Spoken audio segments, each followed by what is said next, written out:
I go to the store, come back. Price is still going up. I go take a shit this morning. Came back, price went up. No matter what I do, I just keep hitting jackpot after motherfucking jackpot. Ching, ching, motherfuckers. Ching, ching. Woo! Hell yeah. Yeah. Uh-huh. Make money, motherfucker. Say make money, motherfucker. Crank up that diesel. Let's go diesel.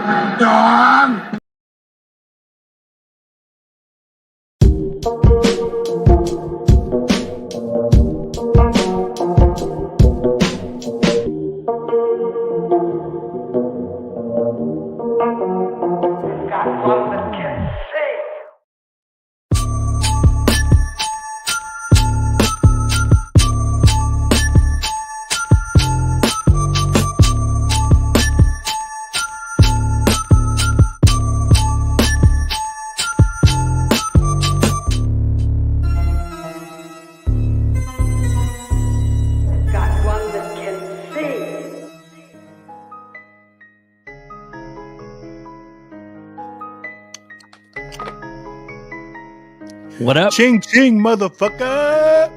Yeah. I go to the store. I come back. The price still going up. Hella funny, bro. What up, Buster? How you doing, brother? Chilling, man. How you doing?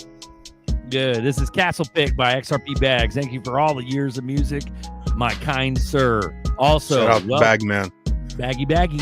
Welcome to XRP Boardroom, a live community chat where we talk XRP, we talk red pill, we talk whatever, all kinds of cryptos, and you can join too. Welcome aboard. Yay! Yeah. Everybody can join. Guess what, everybody? Let's go, bro. Let's go, Diesel. Embrace the truth. Shout out to the chat, guys. Happy Tuesday. There we go. Fuck crypto. Fuck crypto. Yeah. That's funny. And we got Nerdy. What's up? What up? Yo. Deck. What up, pimp? Yo. Welcome to the boardroom, everyone. Go ahead. Now just say what's going on, gents. Bro, what's up with like Trump, like locking down DC? Like, what are they doing? Trying to excite MAGA and shit? Like, what the fuck? Oh no, there's been a why is it why is it more crime ridden than it's ever been? Like, why now? There's been like 50 loots, like within like hours. They're destroying whatever's happening in DC is fucking insane. So whatever Trump's doing is a good thing, yeah. Okay. I just don't understand the timing. I'm like, trust the orange man, guy. Trust the orange man. Yeah. Well, I just don't understand the timing. What the fuck? Why now? Orange man knows. Why now? Yeah, a lot of speculating going on, a lot of MAGA speculating online. They're just like, Trump's locking it down and we're going to go. And there's what timing is it that DC gets locked down? Because that's where all the Congress is. And blah, you know what I mean? Like they're going to go on a win. No. Yeah. No. That's what I'm locked down when Biden was inaugurated, wasn't it? Yep. And who knows, man? We've been watching and reading 4 years of speculation on that. You know what I mean? It's a hell of a story, bro. It's a hell of a story. Do we really want to talk about Epstein? Because last thing that I know is that motherfucker's getting away with it. Like, they're literally getting away with it. Like, it's dead at this point. Like, no one cares. Which is I like, what I like is when the comments go like, someone goes, this such and such happened, because of Trump and this and that. And I was like, well, it's about, we've seen 0 arrests from Epstein. Like we could give less than a fuck about what just happened. Like, it's pretty funny. Everybody talks about the no arrests. So no one cares. No one cares about Diddy either. Or Maxwell. It's all or anybody. Who cares, dude? Yeah, it's all gone. If you ever had anybody, you should have done it 4 years ago. 2017, though. Yeah. It was like, you really believe they fucking do that shit, Buster? that they, would go on a plane down there. And then 2025, Trump was on the plane. Trump was on the plane. Bro, like, Trump was on the plane too. What I'm trying to figure out is I don't, bro. I don't care either way, but like, why would Trump be like, oh, well, they doctored it? Well, dude, show the public. You know what would be the they best doctored story it. is they all go to jail, and then Trump resigns and turns himself in because he did it all. just because he was on the plane, they made him run. You know what I'm saying? Yeah. The craziest thing is how he's saying that is fake take news. Power. Like, and the Democrats that would be the ultimate ending, dude. That'd be fucking hilarious.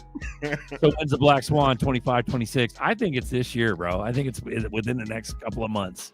Some weird fuckery is going to happen. And then it's all going to go down. Whether or not it's Q related or Trump related or Epstein related or Diddy related, I don't give a fuck what it's about. Okay. Yeah. I'm thinking it's more along the lines of what like Nerdy's been talking about for years is the cyber attack. Oh, bro, I'm watching this. Before I joined this conversation, I was watching this. Who is this guy? Mo Gadwat. He's an ex-Google executive, and he was basically saying in the next 15 years, we'll go into a short dystopian, but after AGI comes in, AGI will actually bring in a revolution where all the rich, fucking greedy fucks who control everything will go away, and then AGI will come in and just be like the middleman, and everything will just be like a utopia at that point. AGI, you mean AI? No, AGI, which is like automated general intelligence. It thinks for itself. It's conscious. Okay. So at that point in time, I kind of agree with them at that point where we go into the short dystopian point, which kind of makes sense of the 10-year of AI and stuff, and then we move into like a better world. So it might get kind of rough and dull in the beginning, but I think at the end of the day, it's gonna make us more free, or it's gonna liberate us more than control us. So I actually have more faith in the future than I did before. I'm not blacktailed anymore, bro. I really not. Even if the intentions are still bad, the systems are gonna help us. Even if it's hidden intentions behind, but the systems are going to free it. Because just to implement the systems, all middlemen go away right out the gate. Exactly. There's no more real estate agents. There's no, like, just to buy a house, you already don't need a real estate. I've never had a real estate agent talk me into buying a house. Exactly. I don't need help, right? The only thing you're needing them for the key out of the box. Yeah. No, but then you sign a house through Chicago Title or whatever title company. Title companies, bye-bye. Yep. Insurance, middlemen everywhere are gone. That is going to relieve a lot of shit fuckery in itself. Yep. So, I'm getting bullish, bro. We're about to blast the fuck off. The meek super bullish is about to inherit the whole fucking world. Why, might you ask? Because we got the ZRPs, that's why. We got the ZRPs. There was another point. There's another point the guy was making. He was saying how like a lot of these CEOs are excited that we're moving into where they can make larger profit margins and all this stuff. But that's one thing that they don't really realize is that eliminating themselves is actually increases profit margins. So even CEOs themselves will most likely go away at the end of the day, and everything will just be automated. There won't actually be any kind of like white collar jobs technically. Just nuts to think, but it's the way we're headed. Well, since all those jobs and like things are going to go away, I think they're you guys talked on it and touched on it the other show where manufacturing comes back. Yeah. And so maybe the replacement of the middlemen, they'll have to put on their hard hat and go into the mines and go into the, mine the steel and fucking make this. No, I think that's what Trump sees. I think Trump sees the fact that, let AGI take over all the shit that we don't want to do, and let the American people just start manufacturing and building shit again. So then we can just become self-efficient, and that basically creates a world where people are happy, and you have this, high value income within that whole ecosystem. But at the same time, people are just happy they have, like money doesn't even become a thing anymore. It's kind of like a being financially, being some hardship or like a thing of the past.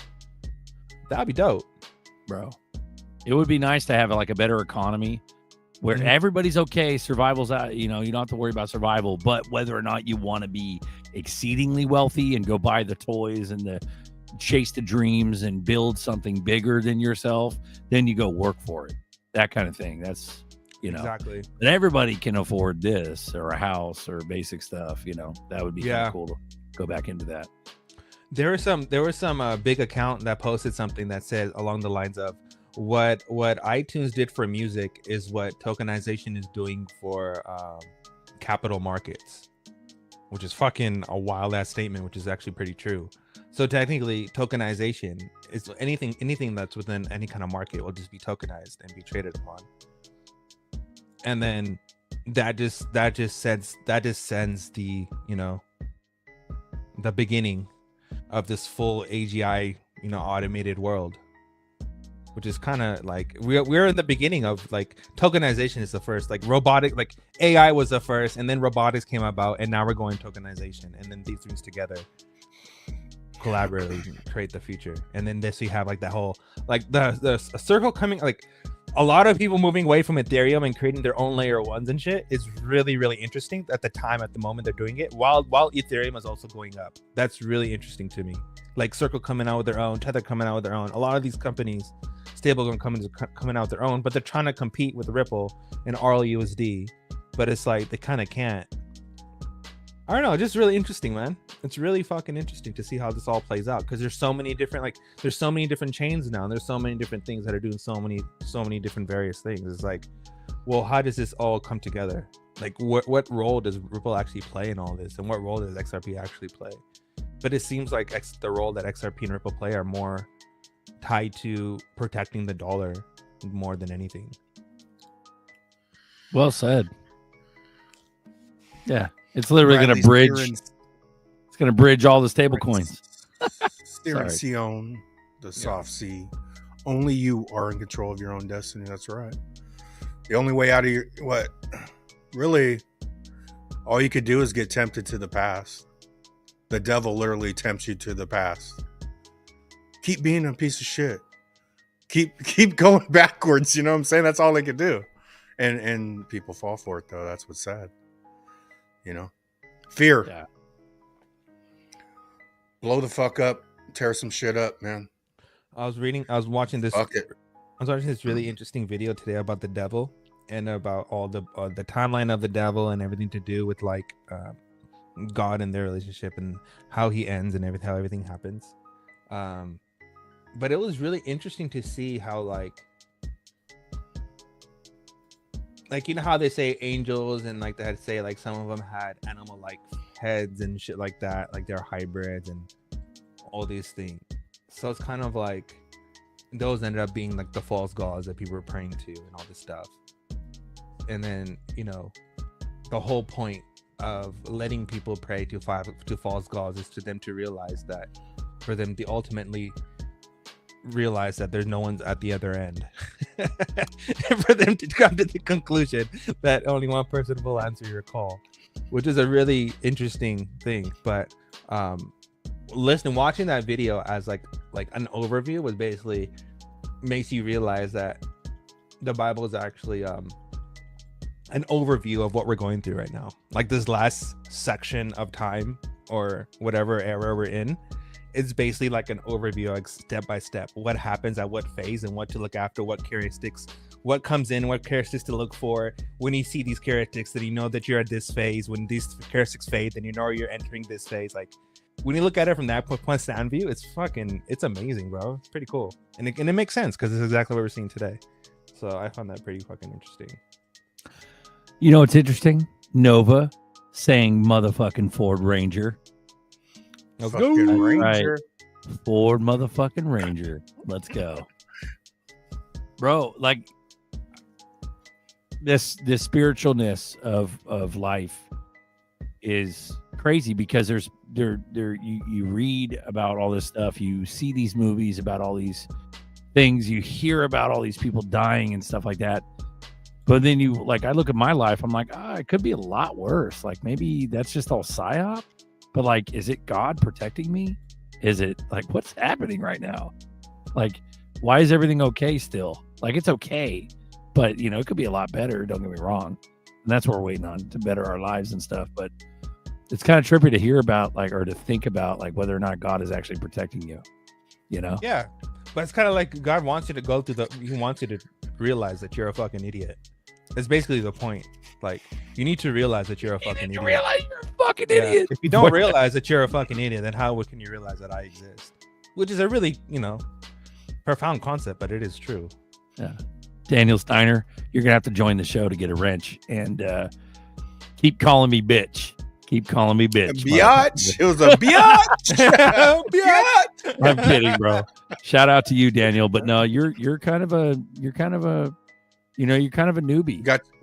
There's a lot of other people with a lot more time on the show that don't have wrenches yet. So you can't just fucking squeaky wheel doesn't get the grease here, bro. You got to earn that shit. So sometimes it does. Sometimes it does, yeah. I felt generous a couple shows throughout the years. So you're being a good cop for a couple months. Yeah. Back to the bad cop, Daniel Steiner. He's being a bad cop today, man. I'm a bad cop. Is it because he called me a biatch? Go to Crypto Mountain. I like Crypto Mountain. What's that? Crypto Mountain. I have psyop fatigue. Fucking me too, brother. Bro, dude, give me some truth. Just some basic big ass truth. Something. I agree with you, bro. 100%. I'm tired of everything getting swept under the rug, like ETHgate and Bitcoin, and watching it just fucking all time high. Dude, ETH hit all time high, bro. BNB hit 850. Are you kidding me? I fucking love it. That's fucking crazy. Love it. Yeah. Oh yeah. Well, XRP went up $1, but no, motherfucker, we already spiked $1, went down $1, and then went back up $1. Now, what the fuck are we doing, dude? So, hey, the psyop, good or bad? We're at the moment where motherfuckers got to go to jail. They're going to jail regardless, dude. Well, the way they're going to jail, dude. The way they're playing this are going to jail. Oh, the way they're playing this with the whole Obama shit and Tulsi Gabbard and fucking Pam Bondi and scared, crazy looking fucking Cash Patel. Do you see him? Fucking scared. Play that video, bro. Play that video. Scared. Play that fucking track. Play that fucking track. Play that track. Yeah. But no, it's the way they're going about it. They're like, well, we're going to send out subpoenas and indictments. And did you see that whole subpoena list? Dude, these motherfuckers don't even belong in court until October, November. What the? Bro, go get them. Go get them. Lock them all up right now. Go get them. You know what I mean? Dan and the other guy, Patel, they totally switched out their demeanor. They're not the same people. Bongino. They are today. That they got replaced by clones, bro. They got told some stuff or got read into some stuff, and they're like, "Oh shit." Yep. Everything's swept under the rug, though, dude. Even everything is. Yeah. There's no answers to anything. Well, Berserker, there's plenty of stuff going on. No, it's a bunch of fucking distraction. It's the cup game. Look here, not there. Find the cup. Find the walnut in the walnut shell game. It's that's all it is. But there's no resolution. Where's the absolute answers for everything? No, it's nowhere. ETHgate's still out. It's still a myth, according to the powers that be. Trump legalized a lot of stuff to make everything get swept under the rug financially regarding memes. Hold on, let me get a higher quality so I can see cash. Maximize that. Maximize that middle. Click on it. Oh, it doesn't. No. Go back. Sorry, my bad. The cash looks freaked out, bro. Bro, he just scanning the room. Bugging out, dude. Freaked out, bro. He's like, what the hell? And then Janine, the fucking TV judge. Bro, the TV judge, what the? Triple H. Crazy. Yeah, it's crazy. And I'm not trying to be negative. I'm just what is happening, bro? Give us some fucking answers. It's wild. Give us some fucking answers. What are you guys doing? You know what I mean? But it's been years and years of that. We've had to wait for a long time to even get to this point. Yeah. And there's been a lot of crazy bullish stuff happen regarding XRP, a lot of advancement, evolution of everything, and a lot of public things displayed. There was a point when, I don't know if you guys remember when Nobody talked about XRP in the public space. But even now, people fucking don't even know what it is. It's nutty, bro. I don't think we're early. People are like, oh, we got a lot of. No, it's going to be instantly. We're going to be late. Yeah, it just happens. Whenever it happens, Whenever it happens, it just happens. And that's it. And you're late. Period. You know? I agree. Yep. Everyone wants a wrench. No one wants to hit the fucking like button. Amen, Tony Bags. Shout out Tony Bags. Hell yeah. Yep. Tony Yep. And that's why he's got a wrench, Daniel Steiner. That's why Tony Bags has a wrench.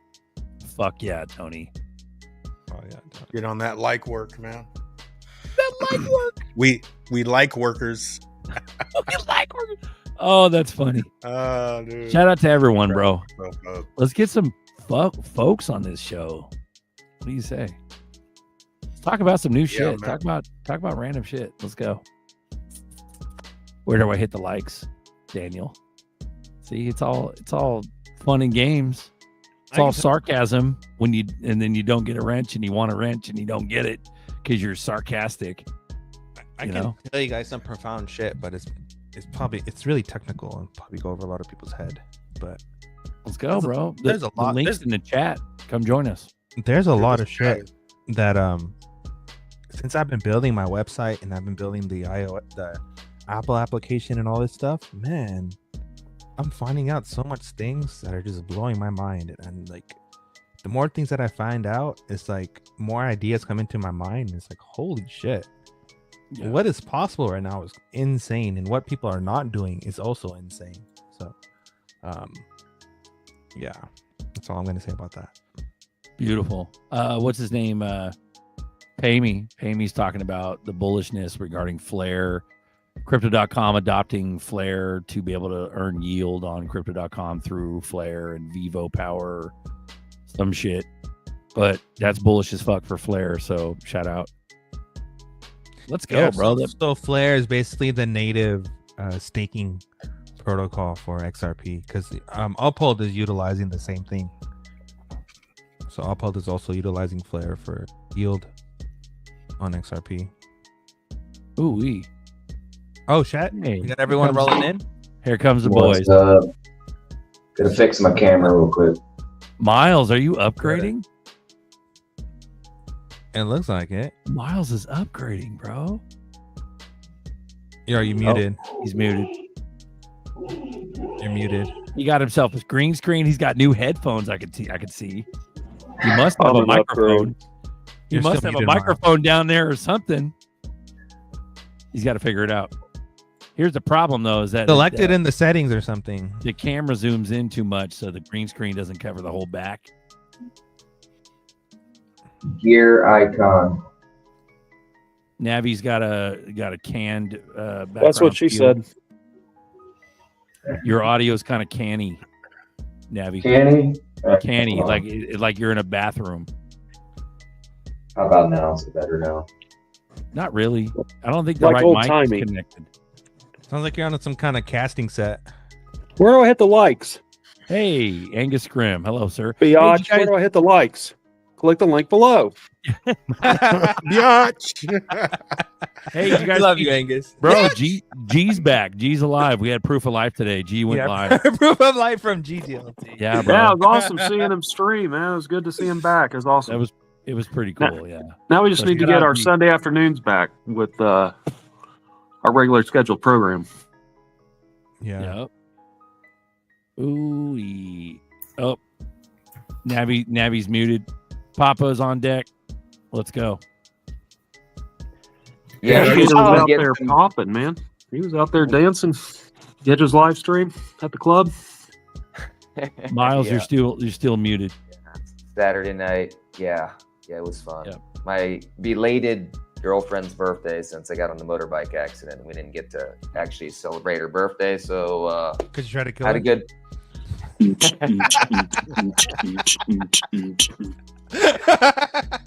Bro, now we all like to go out and have a good time. All my friends like to go out to the clubs after night of drinking. It's usually night at the club, late night, and then late night sleeping. Yeah, but had a good time. Nice. How you feeling? You feel better? I do feel about 50% better. My shoulders kind of actually I can move a little bit now. Life's getting more manageable. I'll say that's that. Good. That's good to hear. Yeah, very good. Yeah. Just need these prices to pop off. Just need XRP. Just give us a little bit. Just give us a tip. Just give us like there's got to be, Just because tip. everything's so suppressed. Like, but everything else is like mooning to all-time highs. Like, there's no way, bro. We're right on it. We're almost fucking there. You know, there's got to be something happen. That market cycle chart. I mean, it's pretty spot on. You know, you got the Bitcoin run, of course, blow up top of Bitcoin and Ethereum, and then going to roll to large caps and then altcoin season. I mean, it's kind of playing out to a T. That I can't remember who put it out there, but I mean, if I had a share screen capable, I could do it on this. Anyway, typically running out for that alt screen chart that we've all seen for so many years. It's kind of playing out. Why in the hell are we not at $10 XRP? You know, we should easily be there right now. My camera's messing up. Easily be there right now. I agree, totally. Yeah. Total manipulation in the market, obviously. You know, we also have to have big liquidity come out of other markets to really go into XRP. Now we have that option for the first time ever for institutions to actually be able to legally pull it out without any red flags. I think that's just also the double catalyst of this delay, in my personal opinion. If you can't get inflows of large capital, how is the price ever going to, you know, go to numbers that we're all expecting? $10, $100, thousands of dollars. You know, Brad talked about $5 trillion with inflow. Where's it going to come from? It has to come from somewhere. So that takes time. That definitely takes time. That is definitely not an overnight situation there. So, but I think it's coming. I think it's coming in months. So I'm pretty damn excited. Hey, Miles, usually it looks like you got a new camera. Maybe, perhaps. Did you? Yes or no? Still muted. We cannot hear you at all. Wait. If you got a new camera, he could use his camera's mic. But if he didn't, and it's still the laptop camera, then you cannot use that mic. But, okay, hold up one finger if you got a USB microphone, because it looks like you got new gear. Was it a USB? Okay. So you have a box. Yep, he got it. Okay, he's got the Euphoria. He's got to get the driver set up. So you need that driver downloaded from Euphoria, from Behringer. So go to Behringer website, download the driver. Okay. And then you should from there be able to mess with Windows settings. Sorry, go ahead. Or use your browser and then activate microphone. And it should say Euphoria. So you got to make sure it's Euphoria. Just when you thought it was safe to come out, Miles. Yeah. Miles. So I don't feel bad.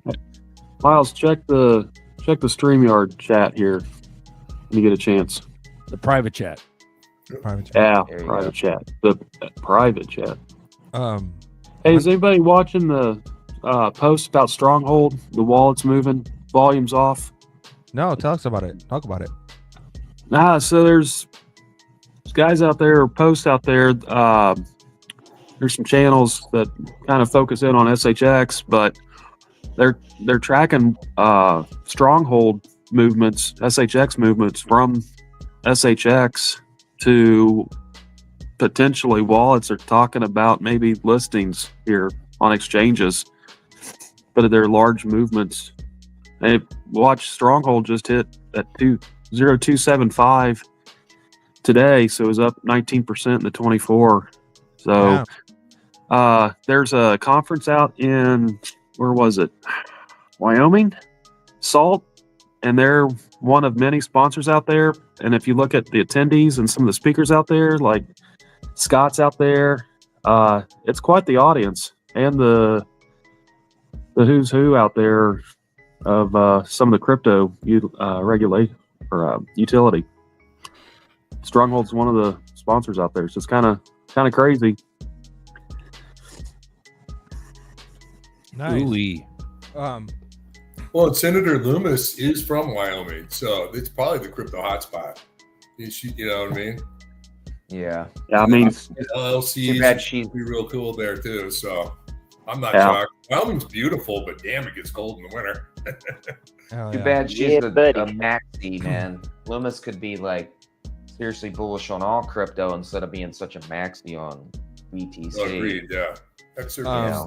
I got some new information regarding Constellation Network with PACA, because I know a lot of us did the PACA claims, but PACA swap is coming out soon.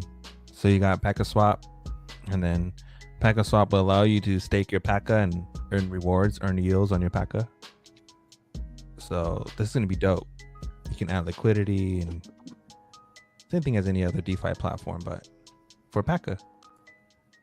Click on here, you got the tokenomics or whatnot. So see if you got the airdrop. It's pretty dope. So Constellation Networks PACA's moving forward, so we'll see something soon with that. So that's pretty cool. OP on deck. Hell yeah. What's up, boys? What up, dope? Not shit, man. Just having a little drink, a little smoke. I saw you guys were on here. Figured I'd come join the fun.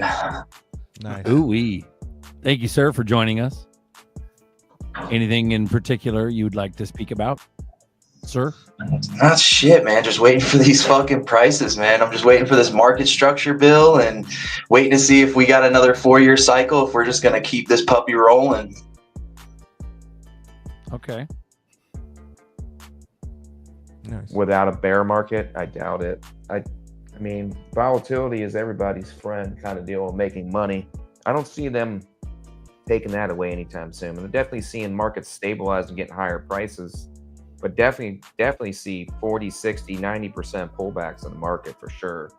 There's got to be that kind of fuckery. There's a lot of liquidity down there, so best believe it's going to be a wild ride until we actually get. I mean, we still have till 2030 for real full ISO compliances, all the ISO compliances, and not only the 20, that we have now, the 2030 to 2040 ISO compliances. So we still have some time for that to come to fruition. And institutions and banks are only bringing on 10 to 15% from what they're letting us know. I probably believe it's going to be more than that in the next few years. But until you have 80% inflow, I don't see a full stabilized market where there's not going to be a bear market for X amount of time, 6 months, a year. I think it'll be a much shorter bear market for sure. Yeah, plus not to mention, if there was just another bear market like normal, there wouldn't be nearly as much volatility and nearly as much opportunity to make money. There would just be one huge inflow of money, and then it would kind of level off like the stock market, and it would just be kind of boring as fuck, But remaining high too, not fluctuating so much. Yeah, like our fucking sideways actions like we're having in the markets right now, where a lot of these institutions and companies are fucking trading on the private ledger, trading money without moving markets like they have been. I can't wait for that shit to go away. Now, when most of that goes away, it's all in private ledger or public ledger. I think that's will also be more or less your realized stable markets, until we can end one or the other. I don't foresee that completely happening either. Well, I was hoping too, with the case, finally settled, the SEC case, is that Ripple will get more and more bold. Maybe some of the NDAs go away or whatever, but they've been held back for so long. Now they can have the FU moment and basically be like, all right, this is what we're doing. That's what I'm hoping comes in the near future, because that'll get things revved up big time. Yeah, dude, it's just going to be another .com era that's going to make a bunch of people rich and get everybody into the space. And then afterwards, once they got you by the balls, then comes the Orwellian fucking scary shit, Yeah, no, I agree with that too. But being early, it's going to pay for all of us, because, I get the itch to buy more crypto, and you keep going, well, what, huh? What? It seems the prices are so damn high now. You're like, so early bird gets the worm, they say, so I'm happy. What do you think? What do you guys think? There's going to be a black swan event after or before the alt season, or do you think there's going to be a black swan event after this season? I don't think the season exists. I think it'll be black swan and everything will be different. It won't be what we think it is. And that's where BG comes in with this whole 99.9% or 98% of the fucking coins will go away. Like, it'll be like that. It'll be a reckoning, a cleansing, so to speak. Yeah, I agree too. Because he made that statement long ago, and there's so many cryptos now. It'll be interesting to see what lasts. You know, the ones that we all have probably will, but a lot of them will go away. People will panic and FOMO into, oh dear God, I'll pay anything for XRP. That's all good with me. The only thing I could think of is they do some sort of like emergency type legislation that they're already continuing with all that stuff, the Clarity and the Stablecoin Act and all the stuff that they stopped trying to pass because they did Genius, and then all of a sudden they went on a Jew vacation. What the fuck? Like, we were rolling, bro, and then we went up $1. You know what I mean? From 230, whatever, we went into 340 or so, and then fucking leveled out. Now we're waffling around 320, 330. But what I'm saying is, they're like introducing the idea of legislation coming in, but the actual catalyst will be some sort of like, financial crash, bang, boom type thing. And that will fully legitimize and also justify ZERPs going bonkers. And that's what we're waiting on. And so I just want it to happen quick. September 14th, my prediction. Well, it would make sense with the whole Masonic time frames. Why the fuck we're waiting so long for things is that, and everything goes by like Baba Kug's numerology crazy timeline. The 22nd of every month, always some weird shit happens or whatever they're doing. I don't even understand it, but I think it's all based on astrology, type shit, no numerology. And yeah, September 9/11. Something's happening in September. AOL's done in September, right? Yeah. September, that's September 30th. No more dial-up. What are we gonna do? Yeah, right. And they have to follow the their proper numbers. party was September 29th, the day before AOL's done, and Garlinghouse he was AOL before the other one, right? Oh damn, dude! That's true. Think about that. Yes, he was. Yeah. Dots are That's crazy. All good. But it's all Masonic numerology, astrology based, like crazy talk. That's what they do. Do you think it's planned that way, or do you think that just because of the weird way the universe is, the stars just align everything that way in that weird gematria numerology type situation? Well, I had read that planned. there were 6 planets that lined up. 1,000,000%.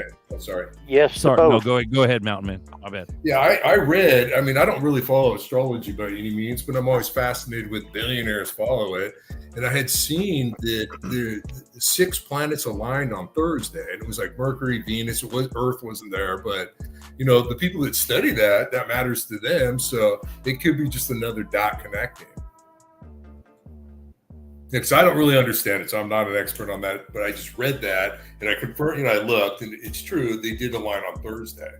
A few days ago. So you're saying it's kind of like a little bit of both. You're saying the universe is kind of goofy and aligns that way, but you're saying like these whales and market makers actually use those numbers and push specific things on those type of numbers. That makes sense. There you go. Yeah. Yeah, I was saying it was planned out. They plan it, but based on the astrological stuff. I don't understand any of it. It don't matter if we believe it or not. Right. Yeah. Right. It don't matter if we believe it or not. They believe it. They Papa got believe the right it. idea. Yeah. That's Right. exactly true, Papa. That's exactly right. Crazy. It doesn't matter what we bro. believe or what we don't believe, is what they follow. And that's the thing that when I was going down the rabbit hole today, watching the whole thing about the fallen angels and the devils and all this shit, a lot of these people pray to a lot of those false angels. Yep. And that's why they follow a lot of this astrology, a lot of this astrologer stuff. Bail. It's basically a timeline of how much time they have left and what time and how everything goes about. So I think astrology plays a lot into it more than people realize. Some people might think it's crap, but it's been used for millions of years as a calendar. So it's there's that guy Waters Above. He does like TA with charts and stuff using like the new moon and the full moon. I thought that stuff's pretty interesting too. It's pretty cool. Yep. Yeah, Billy Numerology uses and it. astrology. He uses both in gematria. All three tying together. It's like a secret language, secret code. I mean, the elites. It's like layers. It's like layers of an onion. There's like layers of truth. You know, there's just what we could see on the charts, and then you peel it back, and then there's all this goofy numbers and alignments and stuff, and you peel it back further, and there's probably just it goes and goes. You know. Yeah, like I said, secret language, secret code. I believe, like, you know, I've said it before in the channel. Like, I believe the evil elites have to kind of reveal what they're doing, their plan, because they're still under law, basically, even though they're lawless in a sense. I think it's a lot. They have to reveal it. They have to reveal it in some way. I think that's how they do it, because it's a code that they only understand. They're still revealing it. If you figure it out and you're smart enough and you put the information together, and that's on you, then you're an enlightened individual.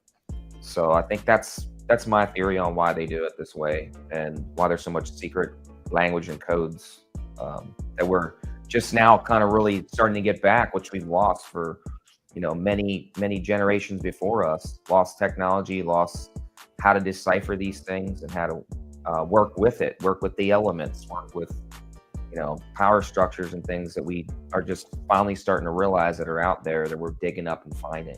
So it's very interesting. Going back to the NEF, you know, it makes my fucking sheepy brain mush, bro, trying to figure all this out. It's crazy.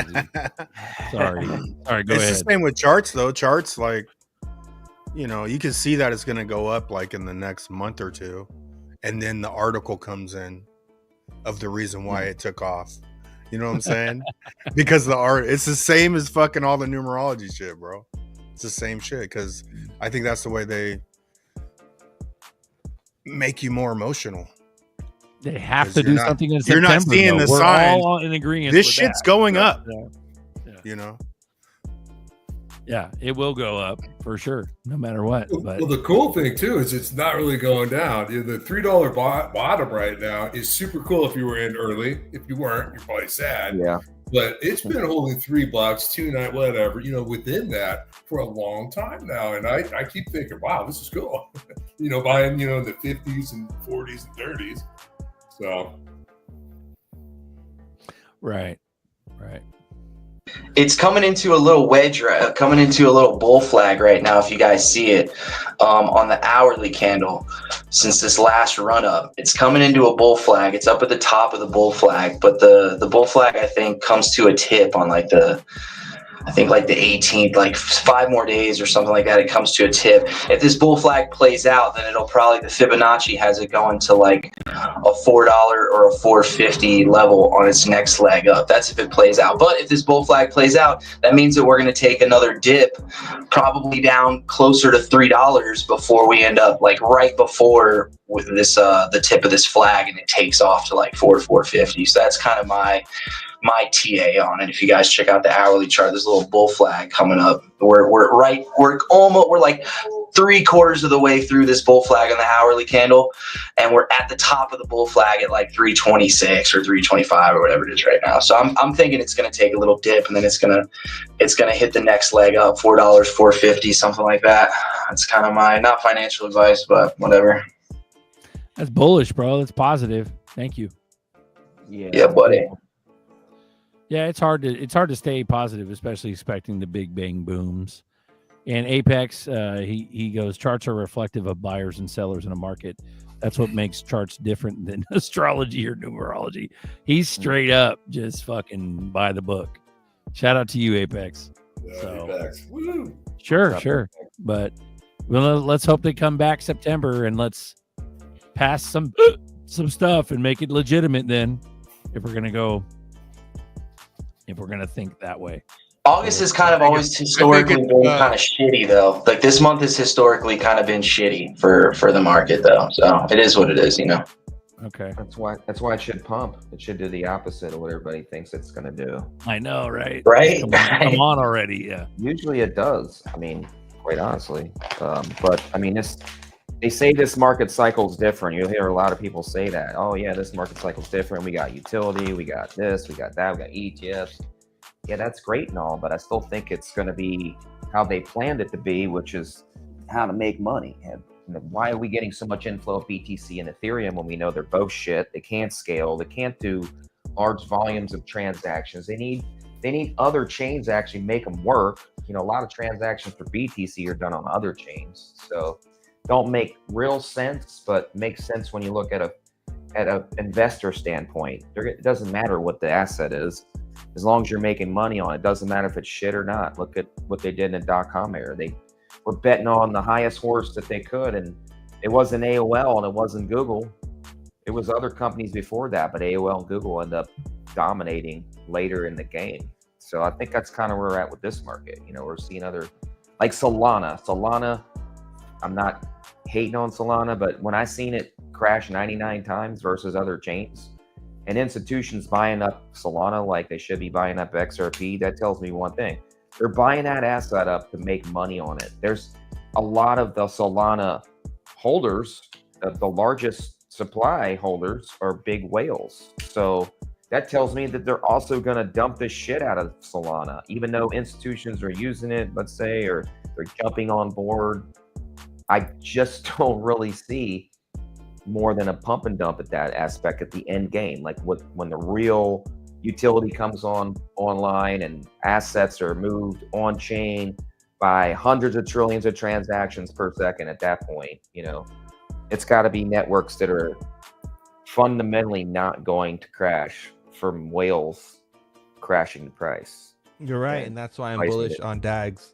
I'm bullish on DAGs. I'm bullish on BFT. If you see what Circle released today with their new blockchain arc, their design that they chose, the consensus that they chose was BFT, which mimics XRP Ledger's Tenement. So it's really interesting to see that all these companies who are coming out with their own layer ones, who are creating new chains that are using BFT and DAGs, and they're moving away from proof of work and proof of stakes and proof of history and all the other different consensus mechanisms, because they realize that finality and throughput are a really big deal. Scalability is all they really matter. So it's interesting seeing how people are coming to their senses and everything is shifting the way that we likely figured out that it would, which would be everything would end up being ruled by DAGs and BFTs, which is exactly what's happening.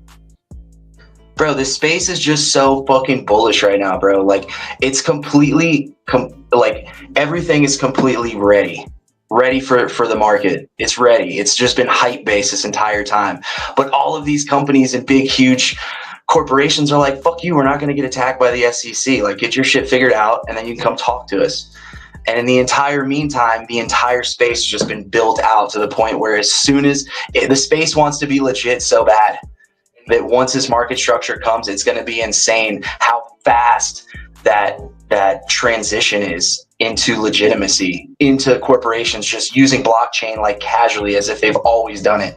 You know what I'm saying? Like, we're on the cusp of that, to where it's like the same thing like with online. You know what I'm saying? Nobody really knows when everybody started using online, but they know that everybody uses it now.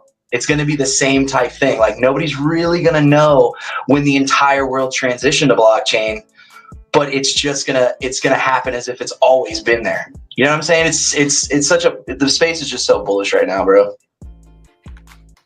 Yeah, that's normalization through some kind of drastic event, which always happens, which is how the same way how TSA got normalized, like it was always there. Same shit. That's why we wait for some kind of drastic event, whether it be cyber attack or whatever. Well, think about how like Zelle, Venmo, and Apple Pay, that's not that old, and everybody's using it. You know what I mean? And it's new technology. It's easy, quick, convenient. You know, young people, you know, they don't want to touch money. It's dirty, you know, that kind of thing. And I agree with you, OP. Crypto's going to be the same damn thing. You'll walk into Wells Fargo. Hey, have you seen our new crypto department? And then, you know, people that have no clue, they only know Bitcoin, will be like, oh, what is that about? And then it will be on fire. Yeah, they're gonna divide, because what people have this persona, right, where it's like, oh, you talk crypto, and then I'm assuming you're mentioning I'm assuming that you're mentioning Bitcoin and Ethereum. But when you use the term tokenization, then all of a sudden you're utilizing, you know, HBAR or, you know, XLM and all this shit, which is like utility based things. So I think the banks and how they word it is gonna shift. It's gonna, you know, shift public perception of various different assets, and then how people view Bitcoin and Ethereum will be like, oh, that's crypto. That was generation 1. Now we're on generation 3 and 4, and these are like utility tokens. Oh yeah, that was cool when that came out, when that was a pet rock. Just like same way how we talk about dial-up today, same shit. Bro, peep this. I really, really think that everybody's going to get introduced to the space through getting shit for free. And that's why I'm so bullish on XDB, is because like the loyalty points, that's what. All right, so McDonald's, the Monopoly board game and shit, that's like kind of what got everybody, like not really got what everybody on, like that's like the McDonald's Monopoly game is not like what got everybody online, but it's shit like that to where it's like, oh shit, I can get some free shit. Yeah, I guess I'll go online and fucking send you my email address and do all that goofy shit because I'm gonna get some free shit. It's gonna be the same thing with like loyalty rewards points, where they're just going to be like, oh shit, you rented a car from us, instead of getting your points, like your Hertz points or whatever, they're going to be like, set up this wallet on our whatever and we'll give you the points in blockchain now. And then if you pay for it, we'll also give you guys cheaper prices. It's like the same thing with now. They're like, look, pay online, we'll give you guys cheaper prices. It's going to be the same shit. Pay on blockchain, we're going to give you guys cheaper prices. And with inflation, everyone's like, fuck, it's kind of a pain in the ass. I don't understand it, but you know what? Shit's so fucking rough right now. I guess I'll sign up for these reward points on the blockchain. I guess I'll pay with crypto because it's cheaper. I guess I'll learn all this goofy shit I'm not used to. You know what I'm saying? It's going to be like the same type transition. I always figured it was going to be like UBI. Like UBI was going to be some shit. We're going to be like, look, set up this blockchain account. We'll give you guys some free money to pay for your, to pay for your electric bill and shit, which that's still not completely out of the cards. You know what I'm saying? But loyalty rewards points and paying online is going to be cheaper. That's going to be what's going to get everybody in the space for sure. Hell yeah. So yeah. Make it, Miles? Did you make it? Did you make it, Miles? No, nope. Negative. Oh, no. Sign language only tonight. We don't know what you're saying, Miles. Your computer. We got breaking news. Language. Your mixer settings in your computer. Look at the mixer settings in your computer. Let's try to select your new device and your settings and your microphone settings on your laptop. All right, we got breaking news from Tony Bags. Tony Bags, thank you very much. We got Link 2. Link 2 is set up their court case August 13th, 2025 at 10 a.m. prevailing Central Time.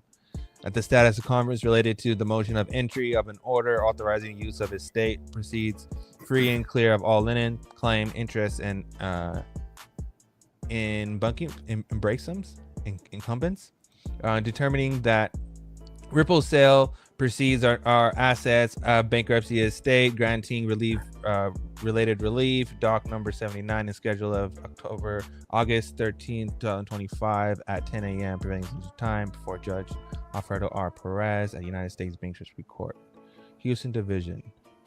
So this is for Link 2. So Link 2 Texas LLC versus the debitors. The Link 2 case goes live tomorrow. Bro, aren't they still like signing people up for Link 2 though? How does that work if they're going through litigation and they're still just live, just tapping people in? How does that even work? The lawsuits against uncredited and uncredited investors and how they offer their services to them, but they discontinued offering that service to uncredited investors, which allows them to operate as normal. Yeah. So they're still getting inflows. That means you're going to get paid. So that's good. I mean, if they were completely shut down, how are you going to get any money? They're going to freeze assets, liquidate assets, and pay debtors. But, they're debtors before the debtors like you, the unregistered security debtor, is probably going to get paid last. So that's good. At least they're bringing inflows. Maybe they can survive this storm. And those that the guy that Ray Fuentes lost all his money in Link 2 can actually get paid back some of his money. So could be worse. Could be a Celsius or any other FTX collapse. Well, something must be happening. The big boys are getting ready. I listened to Andy Shepman today, and he said that in the first 5 days, silver, the COMEX, took in 1,721,000 ounces and put out 1,900,000 ounces. And in the first 3 days, gold deliveries, which is usually, he says, 1% takes delivery. In the first 3 days of this month, they brought in 20,160 contracts worth $7 billion, 100% delivery. They're all taking it. Something's happening. That's a lot of money. Yeah. Also with corporate stocks as well, they've sold a lot, and their corporations are holding more fiat cash on hand today than any other time in history. So Oh yeah, the stock market's going down big time. yeah, so they know that it's going down because it's inflated times 2. So once it corrects 90%, which will put it at normal levels again, they'll probably buy back everything for cheap, get a discount, and make money.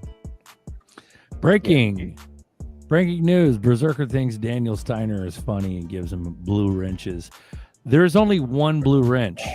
There are many like it, but this one is yours. So treat it with respect. You'll get one eventually in due time, Daniel.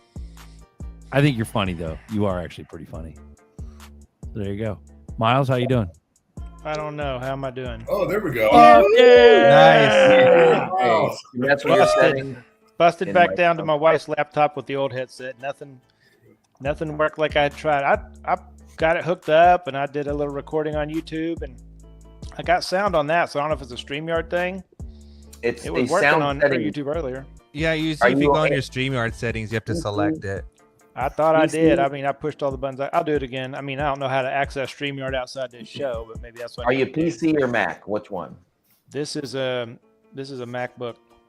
Okay, can't help you. Sorry. Well, downstairs this is an old desktop, Mac, but I had everything hooked up to it, and like I said, I got it to work earlier. I did test run it. That wasn't my first run, but on StreamYard, nothing took. But I'll try it again another time. You got 10. I'm proud of you. Hey, has anyone noticed that like the group of collected shills on X are now being exposed? Like the super large accounts who continue to share each other's information as confirmation bias are now being called out for being shills. That's really interesting to see. That's pretty profound revelation happened in the crypto community on X. So that's pretty cool.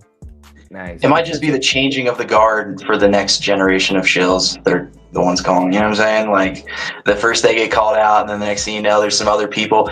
They can't be controlled because they're not a part of that group we just called out, but really they're just the next gen, you know what I'm saying? Yep. I mean, if they can't come up with their own content, they can't come up with relative news and actually go to the source, see if BlackRock was actually bringing in, $2 trillion worth of assets on chain and bring in an ETF. They didn't. They just shilled ETF, BlackRock's coming, and it didn't happen. They announced that they weren't going to come on chain, right? They probably are. We know. I mean, more than likely, they probably will at some point. They're just not doing it right now. They're doing BTC and ETH. They're going to pump BTC and ETH, drain the system, crash the system. A lot of shit coins are going to go away because a lot of them are paired with ETH. Look at all the pairs that are shit coins. What are they really paired with? A lot of it's Bitcoin and ETH, to be honest with you. Tether, when Tether prints, what happens to Bitcoin? Bitcoin pumps. So there's a lot of fuckery going around in the market. So you got to get rid of a lot of that. Now the regulations are in place. It's not necessarily going to be the wild, wild west. So we're going to see some shakeout from these regulations starting to come in place that they're actually going to be putting in the law and actually utilizing the law probably in the next few months. So it's going to be very volatile until then. Daniel Steiner says, thank you, Berserker. You're not a bitch anymore. I apologize. Appreciate that. Appreciate that, Daniel. Thank you, Daniel. Daniel-san. Welcome. Daniel-san. Now hit the donate button. Is Nova from communist Canada. What's up, fellas? Hey, what's up, Nova? Hey, is it true what I heard up there? That some guy went out in the forest when they were on climate lockdown and got $24,000 fine. Nice. Yeah, 100%. Wow. Well, it was a $28,000 fine, actually. Yeah. Okay. He was going for all the money, boys. He wants to have a little visit with Mr. Houston himself. So I'm in Nova Scotia. We're the first province to do this nobody in the forest bullshit. And mad respect to firefighters and first responders and everything else. We've had a no burn ban on here all summer. I got 4 acres on a lake. Thank God for the lake. It's hot, it's dry, it's dangerous, 100%. But what they're doing here is is something, and I'm hoping it doesn't set a precedence. Now there's a number like New Brunswick, Newfoundland. We had a fire here today. Wife and I's anniversary, 19 years married. Woohoo! Congratulations. Yeah, we were heading into the city of Halifax, and we could see the smoke, and the phone alarms were going off. We're sitting in the keg and enjoying dinner, and everyone's phone's going off. So everyone's on edge. Definitely no burn ban. I can definitely understand and respect at this point. But the card they're playing of trying to say that they want to make sure everyone's safe and that they wouldn't be able to help us if something were to happen, if we were on a hike or in the forest or fishing, everyone is all hands on deck with the fires that we're dealing with. And I respect that.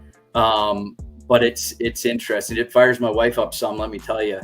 But yeah, what are your guys' thoughts on it from what you've heard of it?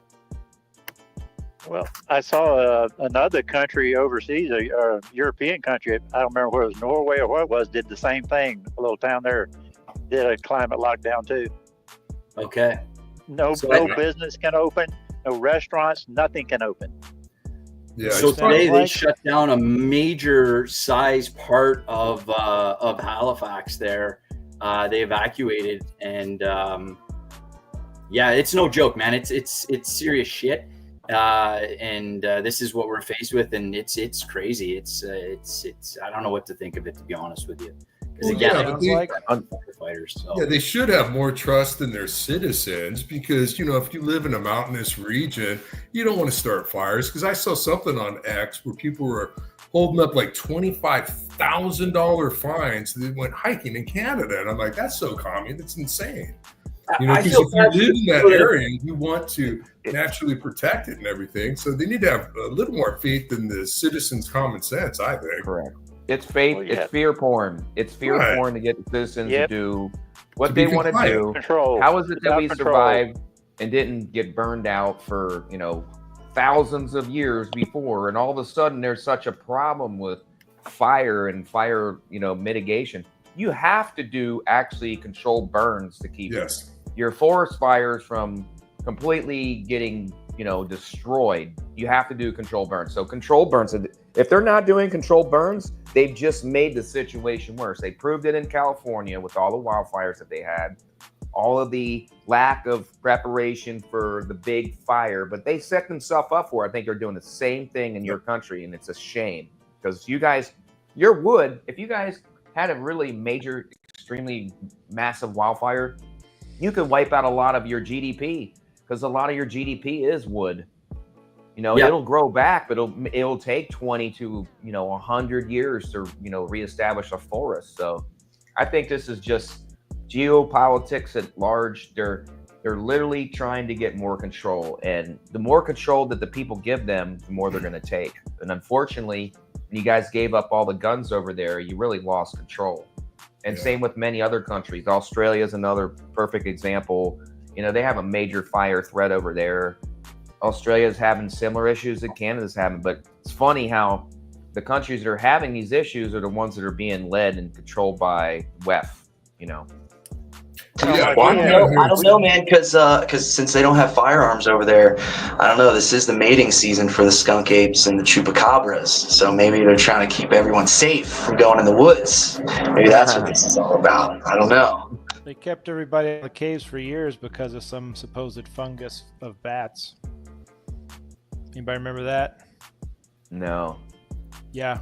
We would try to visit caves in different places, and you couldn't go back, or you couldn't go there, you couldn't go in certain caves because supposedly there's this fungus that people carried into the caves that was affecting the bats. But it was like caves everywhere around here, and there's a lot of caves around here.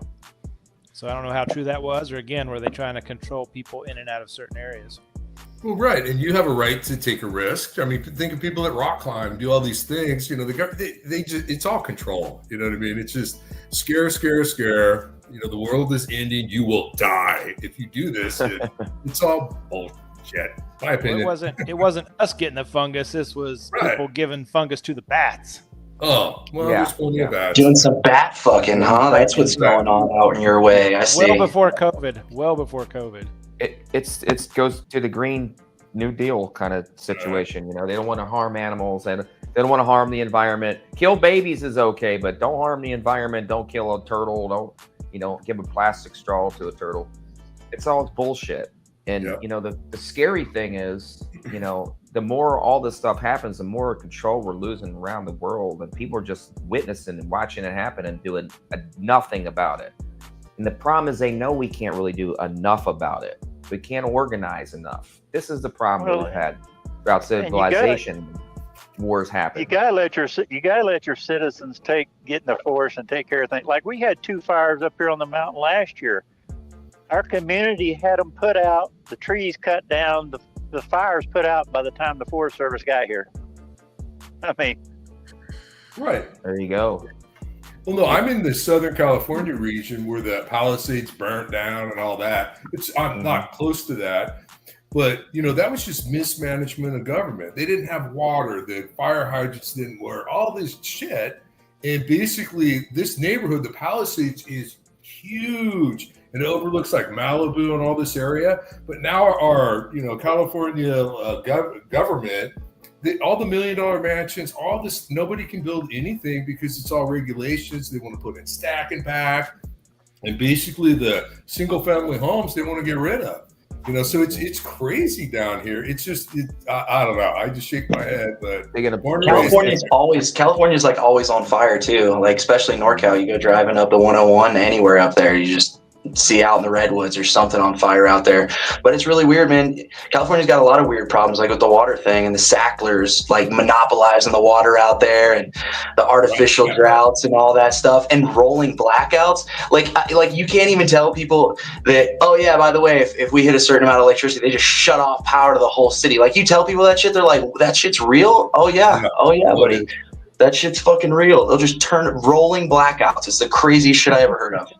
We get brownouts here in the Philippines. It's pretty common. So, yeah, get used to that. That's going to be as energy prices increase and demand increases, it's going to be really extremely crazy around the world. I mean, look at Russia just got like some of their biggest plants destroyed that actually do like natural gas. Like they're shut off from natural gas production for exports. They have a minimal amount of gas and supplies to actually support them as a country, but they were exporting a ton of natural gas and other resources, and they got shut off. So that supply is not going to, other countries that they were supplying, Europe.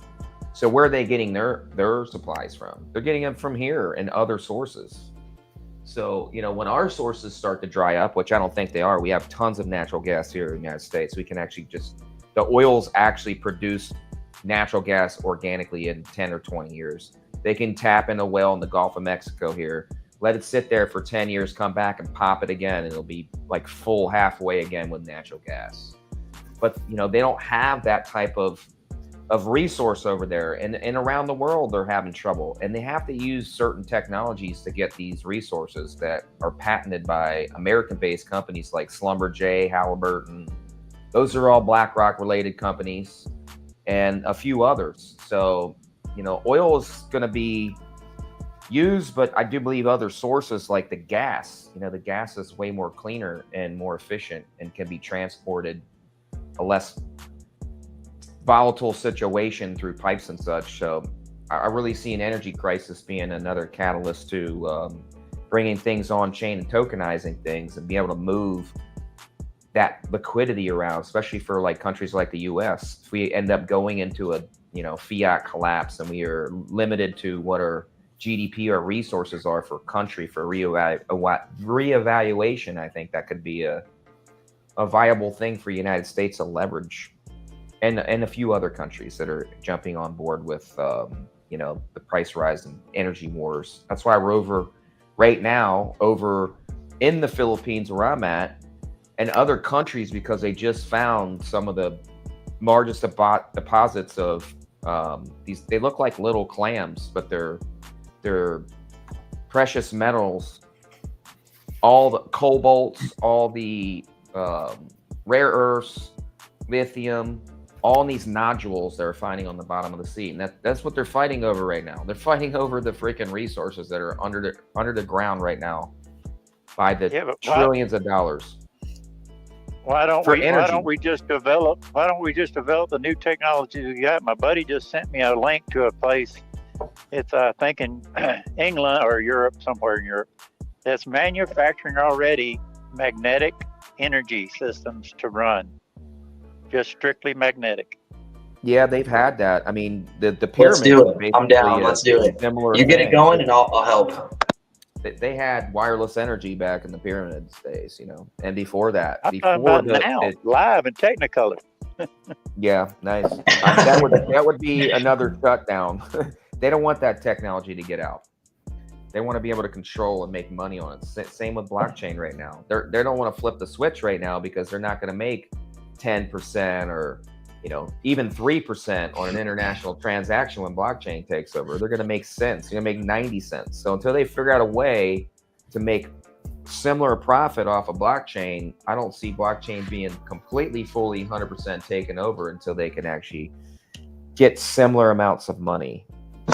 You know, every once in a while I see those videos online on like YouTube where it's like perpetual motion machines and you know, where it's like self-sustaining energy using magnets and stuff, and I'm never sure, because I don't know enough about it, I'm never sure if that's actually, you know, people are actually making these perpetual machines or if it's just some like movie magic, you know what I mean? I've seen some people doing it on their own, you know, just home projects and stuff and making them and saying they work, you know. But this is an actual manufacturer pumping them out, supposedly. I mean, I haven't went into it deep yet, but I'm going to. Well, let's pray for that guy's health then, I guess. If he's pumping them out, let's pray for that guy's health. Yeah, they always seem to disappear when they have that good free idea. It's baffling. I don't understand it. It's so coincidental. Yeah, I don't know where he went. I like the one I saw recently where the guy's taking plastic waste and converting it into oil. And kerosene's the first resource you get out of plastic, basically, or oil. Then it's diesel, and then it's gasoline. So, and it was like 93% octane. The guy was. Oh, are you talking about that guy with real crazy hair, black dude? He's turning plastic into diesel. Is that the guy you're talking about? Yeah. Yeah, that's pretty neat. I saw company recently, a Mexican company got on board and actually made the machine and had a lab test and had a guy documented on a YouTube video I saw pretty recently. But I mean, the technology's out there. I mean, you can make really energy from grass, like ethanol. You know, Brazil has huge farms doing ethanol instead of corn and making fuel out of just grass. But you know how fast grass grows. It's crazy. So there's a lot of resources to make energy. There's many things. Somebody was putting up mini nuclear reactor. Yeah, there's many nuclear reactors in all the submarines. So we have 23 nuclear aircraft and I think about 40 nuclear submarines. So they're all mini nukes, basically. I mean, it's not the nuclear reactors we're producing power with. Bro, why are submarines like the scariest fucking thing ever, bro? Like, not only are you underwater for like some ridiculous depth in the middle of the ocean, but you also just have a nuclear reactor right next to you. Dude, submarines are just, I couldn't even do it, dude. Never been diving. Don't know if I could do it. Ocean's scary as shit. Scary as shit. You can go to Disneyland and ride their sub and try it out. It'll be safe. A wrap. There you go. I made a deal with the Sharps a while back. I'll stay out of their house if they stay out of mine. Good plan. There you go. What's up, Puma on deck? Oh, right on. Hey, Puma. Sorry, guys. This work thing is killing me. I literally was about to get on a phone call and I get an emergency text. Y'all ready to be rich? Let's go. When it's gone. Fucking go. Yep. Ready. He's sitting here. The government's like, you guys are going to be rich, but can you just hold on for another month? DJ, I'm tired of working. Yeah. Why not? It's been 5, 7, 10 years, some of us, 13 years, some of us. We can wait a few more months. That's okay. Some of us will keep stacking that XRP and that XLM and then HBARs and those DAGs and many other ones that we talked about. We do talk about on the show. It's okay. Just keep stacking it. It'll eventually happen. It's like a bank account. You put your money in, This one grows though. This one you don't get the measly 0.5% interest at the end of the year. You're paying more in taxes than you got back from your return on your freaking money that you put in the bank. So, you know, look at a 5-year plan. Put money in now, 5 years, look at your bank account. Look at your crypto wallet account, which is your new bank account. What do you think it'll be? Happiness. That's right. And don't forget to check out the Descent wallet. You know what I'm saying? Link in the description. Like and subscribe. Shout out to the boys. Big shout out. Hey, and speaking of wallets, this one's for Nerdy. Hey, I'm jealous. I saw your X video today that you got your seed phrase card. Mine's still on the way. So your video was cool, dude. If you're there. What? They were. Well, they have a seed phrase little like where you can store your key. It's called the key, and they're offering free if you bought a Ledger X or not an X, a Ledger Flex or the Stacks. Nice. So I saw a YouTube video, so I went in. You got to plug it in, and Ledger will send it to you. And it basically is a little card. Nerdy will be able to explain it better because I ordered it. I haven't got it yet. But it allows you to store your seed phrase on it's not a credit card, but it's a little square card, and it only connects to it. It's through the NC. I always forget what that's called. But if you're back, Nerdy, you can fill us in better than I'm kind of killing it. Nerdy has left the building. Yeah, he may be gone, but it's a seed phrase protection. So you don't have to write it down on a little piece of paper or pound it into washers. And if you bought Flex or the Stacks within their time frame, I bought because my ex was kind of dying on me, so I bought a Flex about 2 months ago. I think in the beginning of July, and then I saw this video. If you bought it within a certain time, you could plug it in, and it verifies. You pay shipping from Ledger in France. It was like $6. And it will store your seed phrase on the card, and then you don't have to plug in all the letters and numbers, all that good stuff. It's a cool thing. Because I think you have a Flex, don't you, Fuma? I have everything. Okay, yeah, right on. So I immediately, because here's the catch though, is it expires to get it free if you bought Flex or Stacks. The other one's X and S. It doesn't work with that. But if you do it before August 30th, and there's a link that I got off that YouTube channel, and you pay, I think it was $6.85 or something like that, $7 round up. They'll send you one free, but you can also buy 3 packs, directly from Ledger. Because I have Descent. I like the platform on the laptop for Ledger. I prefer Descent though, so I have a couple of those as well, and use Bags as Link because they're way cheaper. But I've been very happy with Flex because it's just bigger, and it's easier to navigate. Because the little X I liked, but it's kind of weird. It's little, and you're clicking the 2 buttons, and it's all touch screen, and it's really cool. So I did that free with just shipping, and you can probably Google it too and look. Yeah, I got those metal things that you insert the words into. Right, it's nothing like that. It's all you basically put your Flex or your Stacks on top. It'll read it. You don't even have to put it into it after. You got to log in and stuff. It's cool, dude. You should look it up and get one, and then do it before the 31st of August. Because you can get one free if you pay the shipping, and then you can buy 3 packs. And I can't remember the price. I took the free one. So the reason why I'm not Gabe, you kick him. That's what the wrench is for. You kick G. What is you're Blue Crew. Kick him. Okay, I'm gonna look and see what it's really called. Hang on. Let me say the reason why I won't do that, so y'all can laugh at me. I went to hackspace.com, HackSpaceCon in Cape Canaveral, and these guys are like in the classroom teaching people how to take these devices they're hiding in book bags or whatever and walking around and swiping credit card numbers. Yeah, they're swiping. They're like taking credit card numbers. They're taking badges, like your badge to get in your office. When I saw that, I was like, shit. Was it a flapper? Was it called a flapper? Man, they had a whole bunch of devices. Some of them they made, some of them they were selling. Yeah. After that, I was like, man, I don't even want to carry debit cards no more. Bro, I don't even know how much I even trust Ledger anymore, bro. After the co-founder got like kidnapped and his hand all fucked up in like Paris or whatever, I'm like, I don't know how much I think this dude might be compromised, man. Not just because, dude. You don't. That whole story was a little shady for me, bro. I kind of moved sideways after all that with Ledger. Yeah, that's why I tell everybody to have more than one wallet, man. I mean, you have redundancies. Be smart. Have redundancies. There's no telling if there's any sort of backdoors or anything after all that happened. We don't know what that whole thing was like. You know what I'm saying? I mean, not trying to put out FUD. Not trying to put out FUD, by the way. Well, didn't they have a fucking customer data breach? Isn't that what they did? Yeah, they had a customer data.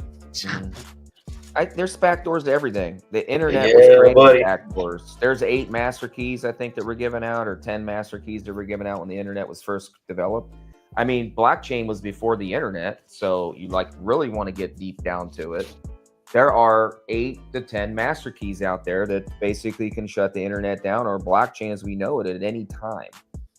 So, you know, we talk about AI getting sentient and taking over control. I don't think that's really going to be completely 100% true to the case. I think there always will be a way to shut it all down, so to speak, or reboot the code where it will not be sentient, in my opinion.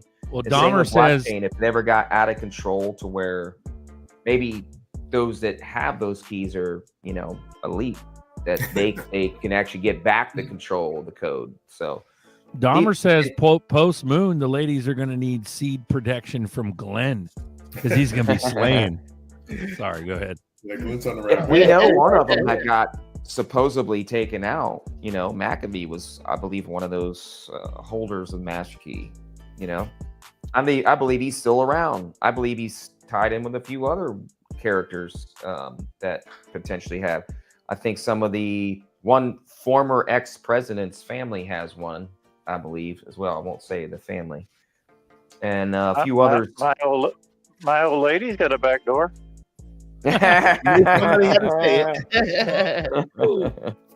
Ooh, talk about dirty old man. Yeah. Let's go. Wow. Welcome to the boardroom.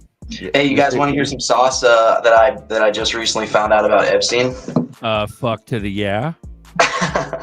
Bro, so get this. So this article just recently came out, and nobody's been paying attention to it. It's Jeffrey Epstein's like official connections to the CIA, and so on his flight log, I think it's on like page 11 or something like that. There's this aircraft with the tail number N474AW, and that's actually a Department of State / military aircraft that was leaving Epstein's private Zorro ranch in New Mexico, that was associated and documented as being part of like a central like base of operations for his trafficking operations.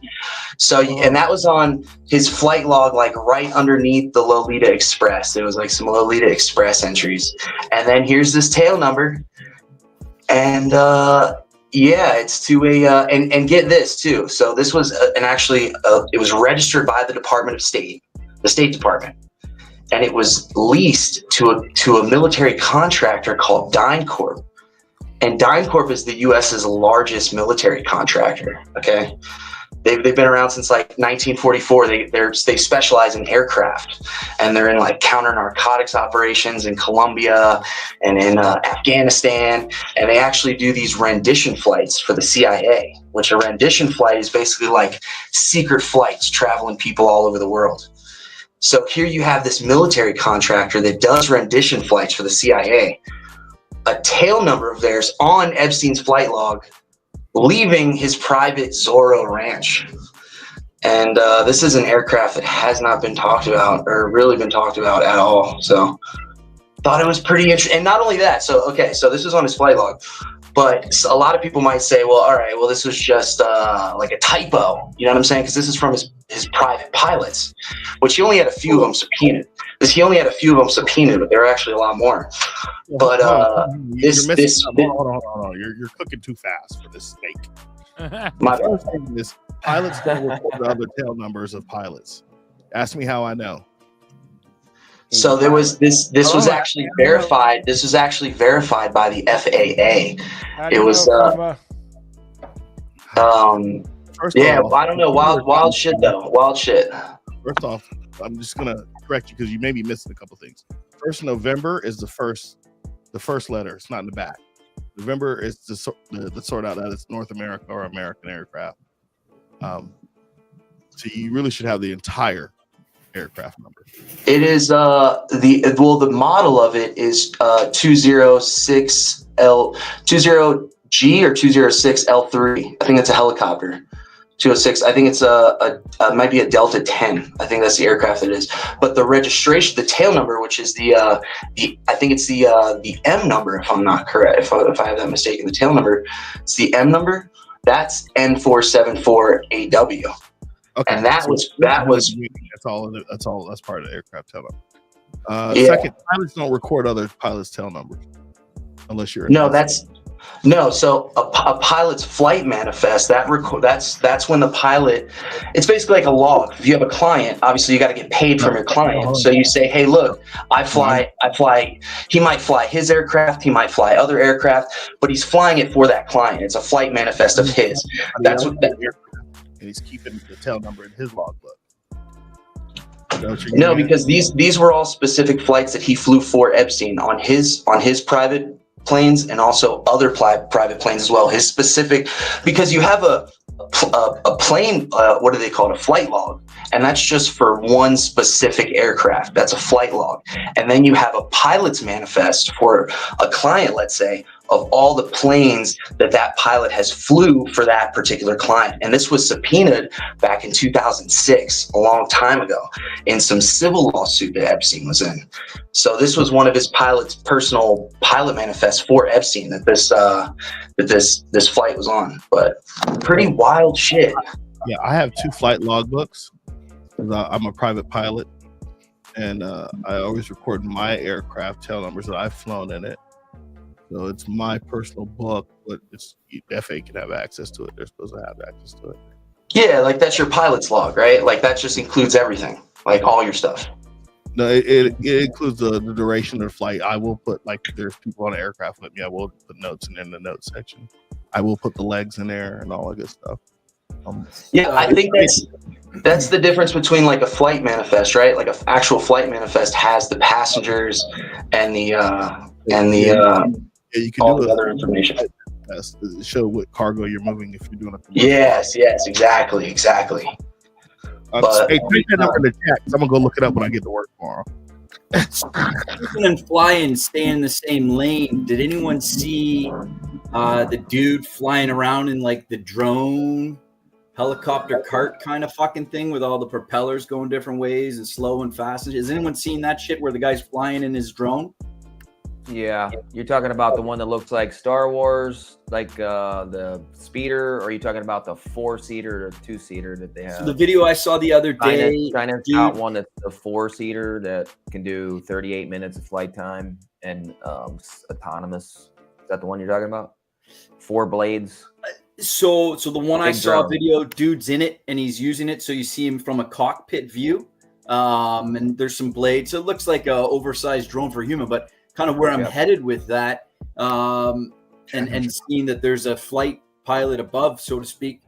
Any thoughts on, fixing traffic and having these types of vehicles that are like a drone that flies so high above the road system, they get their own little zonage, and we kind of decongest traffic with this type of style of vehicle? I seen it when I was visiting Europe a few years back, like they were racing them through courses and shit. Like, do we ever get to where we can take the drone instead of the motorbike or the car or the train can we start to fly ourselves somewhere with some drone action? Oh, it's coming. They were going to do, Uber was doing drone taxis for like 2 years. They were on that program. They were trying to develop and it was a war between Uber and another company. I can't remember what it was, but dude, it's 2025, bro.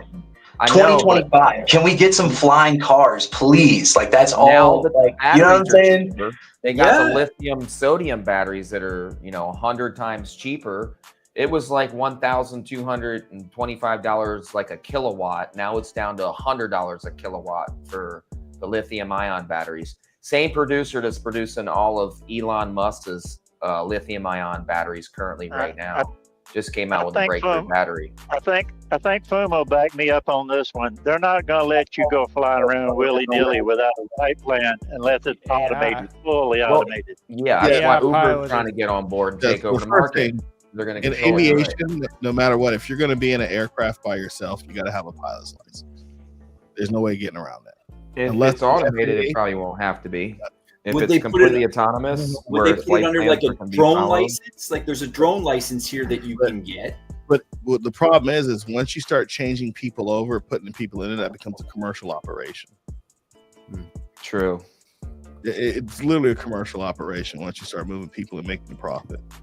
Is there a minimum? Is there a minimum for what you need, like for what kind of aircraft you need a pilot's license for? Because if it's technically a drone, but you're sitting in it, does just the fact that you're sitting in it mean, even if just a drone, it's just a drone, but then you're sitting in it, that's what makes it a pilot's license, or what?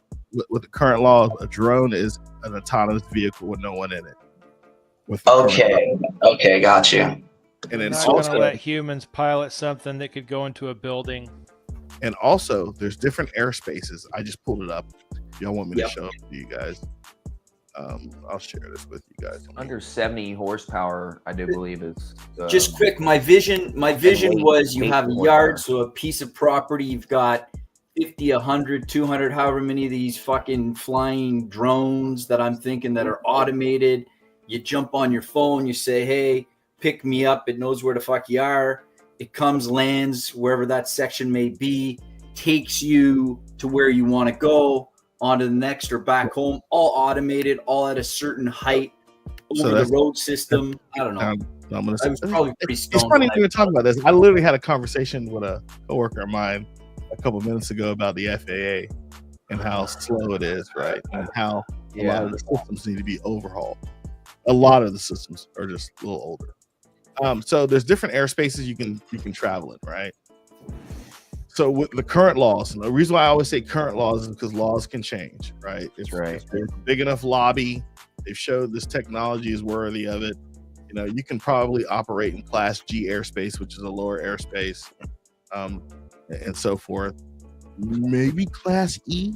You can't go into Class D because that's an airport. That's like I think Sacktown is either Class. I think Sacktown is Class C.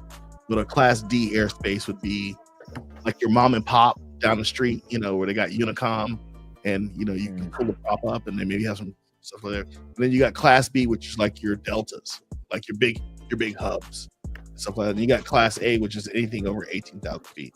So what you're saying could happen, but they're gonna have to lobby the FAA and show that it works, and then they're gonna have to figure out like you have to be a pilot to sit in it.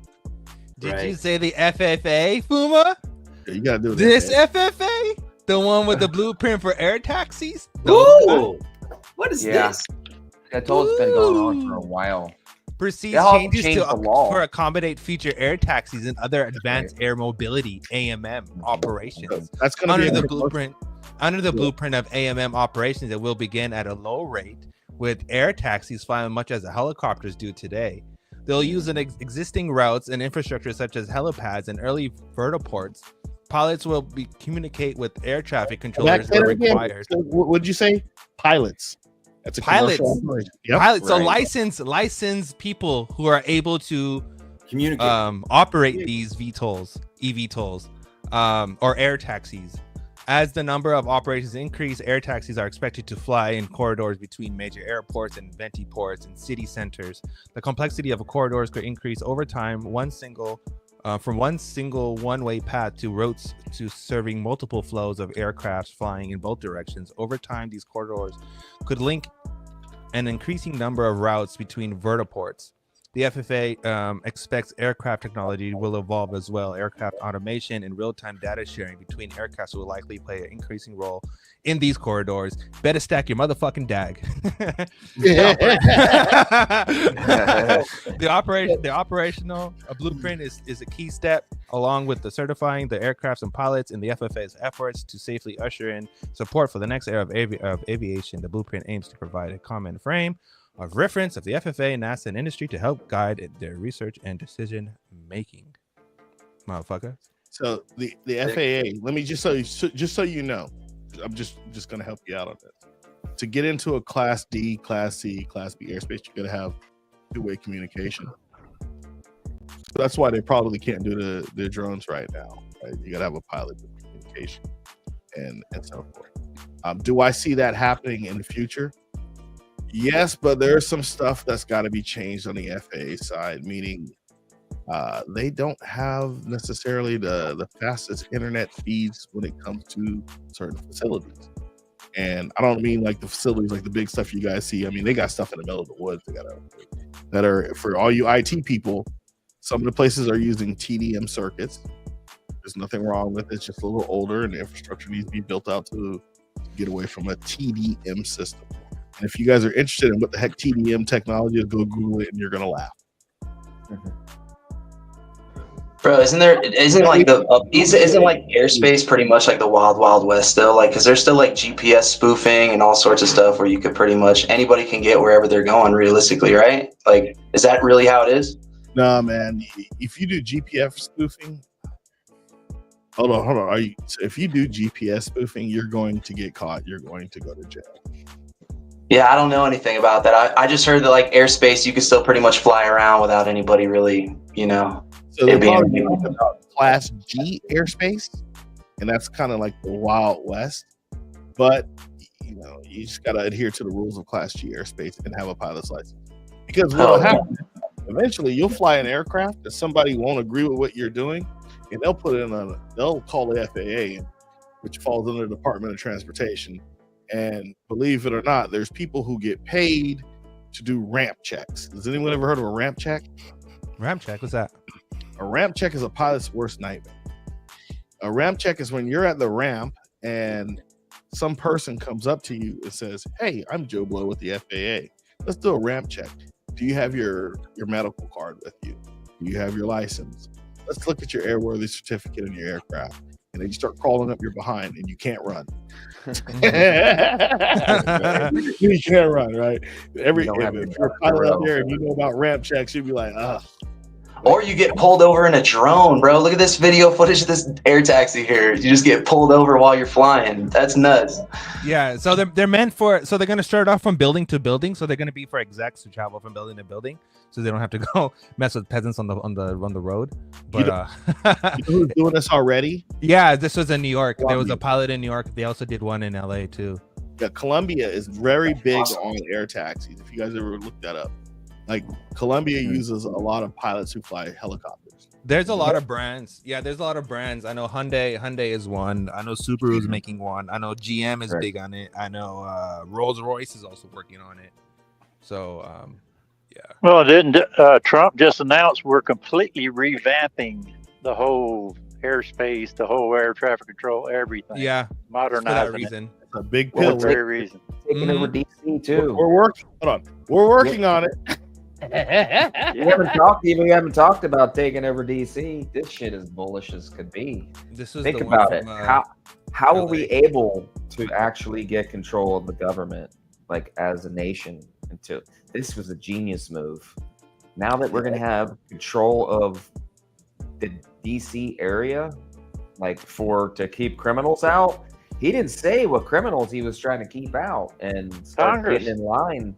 That's what I'm saying. Has anyone here ever been to Washington DC? Now, has anyone here ever been to Washington DC? No, I have. Yes, never. I used to live close to there, so yes, I know how it is and how crazy it is over there. So I'm gonna give y'all a whole picture so y'all can love it. This is internet comedy. You'll love this. So I was born in Oakland. I lived in San Diego to the 6th grade. I lived in Bonita, a little bit below San Diego, to the 6th grade. Before we moved to Maryland, Annapolis, Maryland, my mom was like, "Hey, we're going to take a family vacation to Washington, D.C." So if you live in Bonita, which is in San Diego, below San Diego, and you live there as a kid, you're going to think Washington, D.C. is paved with gold. It's got to be. If I live in San Diego or below San Diego and Bonita, DC has got to be paved with gold. The president lives there. Nope. Culture shock. As fuck or what? Is it hella run down? What is it like? Oh God, run down, shooting at each other. That's wild, bro. Bro, it's another. It's so I'm from Oakland. It made Oakland look like La Jolla. That's wild. They make Oakland look like La Jolla. That's a La crazy Jolla. statement. That's a can't crazy even ass count the statement. liquor stores. It's crazy. You can't even count the liquor stores you drive past getting into DC. We were driving down New York Avenue, and we were driving down. You guys know New York if you live in DC. We driving down New York. Me and my mom. We're going to see some stuff downtown. So coming from Annapolis, you got to go through the gauntlet, I call it. So we're going down New York Avenue, and all of a sudden I hear a pop, pop, pop. Pop, pop, pop. It's not popcorn. I look over behind us. I look behind the car, and these guys are running in between cars shooting at each other. And I go, Mom, drive. And she's like, why? Drive. I'm like, just go. And I go, they're shooting. And she looks back and floors it. And in DC, I don't know if they still have them. Correct me if I'm wrong, guys. It's been a number of years since I've been there. Traffic lights can change. So one day you may have 6 lanes on the right, 2 lanes on the other side. The other day, maybe 4. Do they still have those lights there down New York Avenue that do that? Like the lane changes? The direction lane changes? Hadn't been there in a while. Yeah, we gassed with them jokers, bro. She just so DC it's not where it should be as our nation's capital. I made the mistake of taking a semi into Washington DC one time, and I said I'll never go back. How'd you get around the roundabouts? I went in. I had to go all the way in. I got on the wrong lane and had to go to the Smithsonian Institution parking lot to turn around and come back out. You cannot turn around anywhere. Yeah. It was designed. What's the guy's name? Is it Benjamin Franklin? Banneker? No, it was like Benjamin Banneker. He was a slave. Designed DC. Oh shit. Hold on. Yeah, man. And it's designed. DC was purposely designed where it's hard to get through. It was just to make sure nobody can overtake our capital so easy. Well, and Trump said he's cleaning it up or something, didn't he? Isn't the military stepping in or something going on in Washington? I see. They got crime. They militarized it. The feds took over. Pam Bondi's leading it. Yeah. His name was Pierre Charles L'Enfant. Basically doing martial law. Is that what they're doing? A little bit of martial law in DC? No, they just the feds came in and just martial law. The police department. No, what it's got to do is you got to fund the police department there. Number one, you got to fund them. You got to get the right people in there. Honestly, the city got stacked up too high so it's just the budget got jacked, right? Like it's not a state. It's not a country. It's not part of our country. Yeah, it's the capital, right? And they purposely made it where it wasn't a part of a state, but they never properly funded it. I forgot after what particular year, but they stopped really funding DC. Man, DC is. But the crazy thing about DC, man, it's got like a lot of good treasures. When I say like our national treasures there, that I would love to tell you, hey, take your family. But I want to tell you that. Interesting, Fuma. Very interesting. I didn't learn something new today. Thank you. So I used to have, there's a magazine called the Golden Legacy magazine. And my dad, he was the OPD, Oakland Police Department. He used to have me read them. So I've read a lot about our nation, not only from every aspect. Like our nation is we've got some great history in our nation that shows how we're able to evolve. And what you guys are seeing right now, and I don't want to be running my gums too much, is you're seeing our country evolve, right? Like we were very good and we had a very bad shaky past, and we got out of that and we started fixing, and then things got a little awkward as we start to see it now, and now we're going back to fixing it. There's nothing wrong with fixing our country, people. There's nothing wrong with this. Yeah, agreed. There's nothing wrong with getting rid of crime. I don't care what you look like. There's nothing wrong with that. Everyone should be able to go to DC and like take your kids and walk down the street of the nation's capital? You would think. Mm-hmm. One day. Fun fact. One day we will. Fun fact, Friday, August 15th is the anniversary of President Nixon taking USA off the gold standard. He killed the clown. dollar. Fuck that Killed guy. him. Fucking clown. Killed the dollar. All the other countries were coming knocking, wanting their gold back from the war. That guy was a total dick. As they bring back $7 billion in 3 days at the beginning of the month of gold. Yeah. Washington D.C. is owned by federal land. Yeah. Cobb says we need an XRP Bible. Explaining XRP to people is nearly impossible during a normal conversation. We need scripture for all this lore and history. That's what's funny is we kind of go off the rails. The area you was fine, Melby. The DC area you were in was fine. You didn't go off the beaten path, buddy. I just remember driving into DC. It was like, where's DC? It's like liquor store, pawn shop, liquor store, liquor store. And maybe we shouldn't have so many liquor stores in our nation's capital. I'm just going to be the one to say it. And I'm drinking a beer right now. Uh-huh. The politicians have to have some reason to go back when they're not on recess.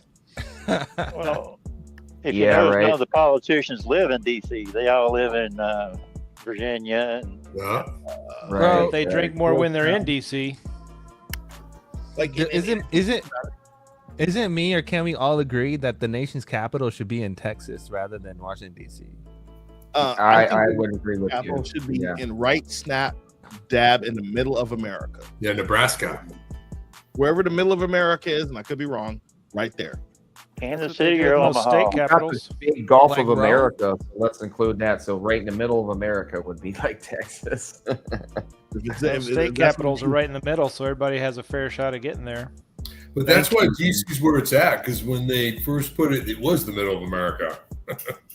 That's how it got there. Because it started, I think, the capital was in New York first, and then DC was the middle with the 13 colonies when they became states.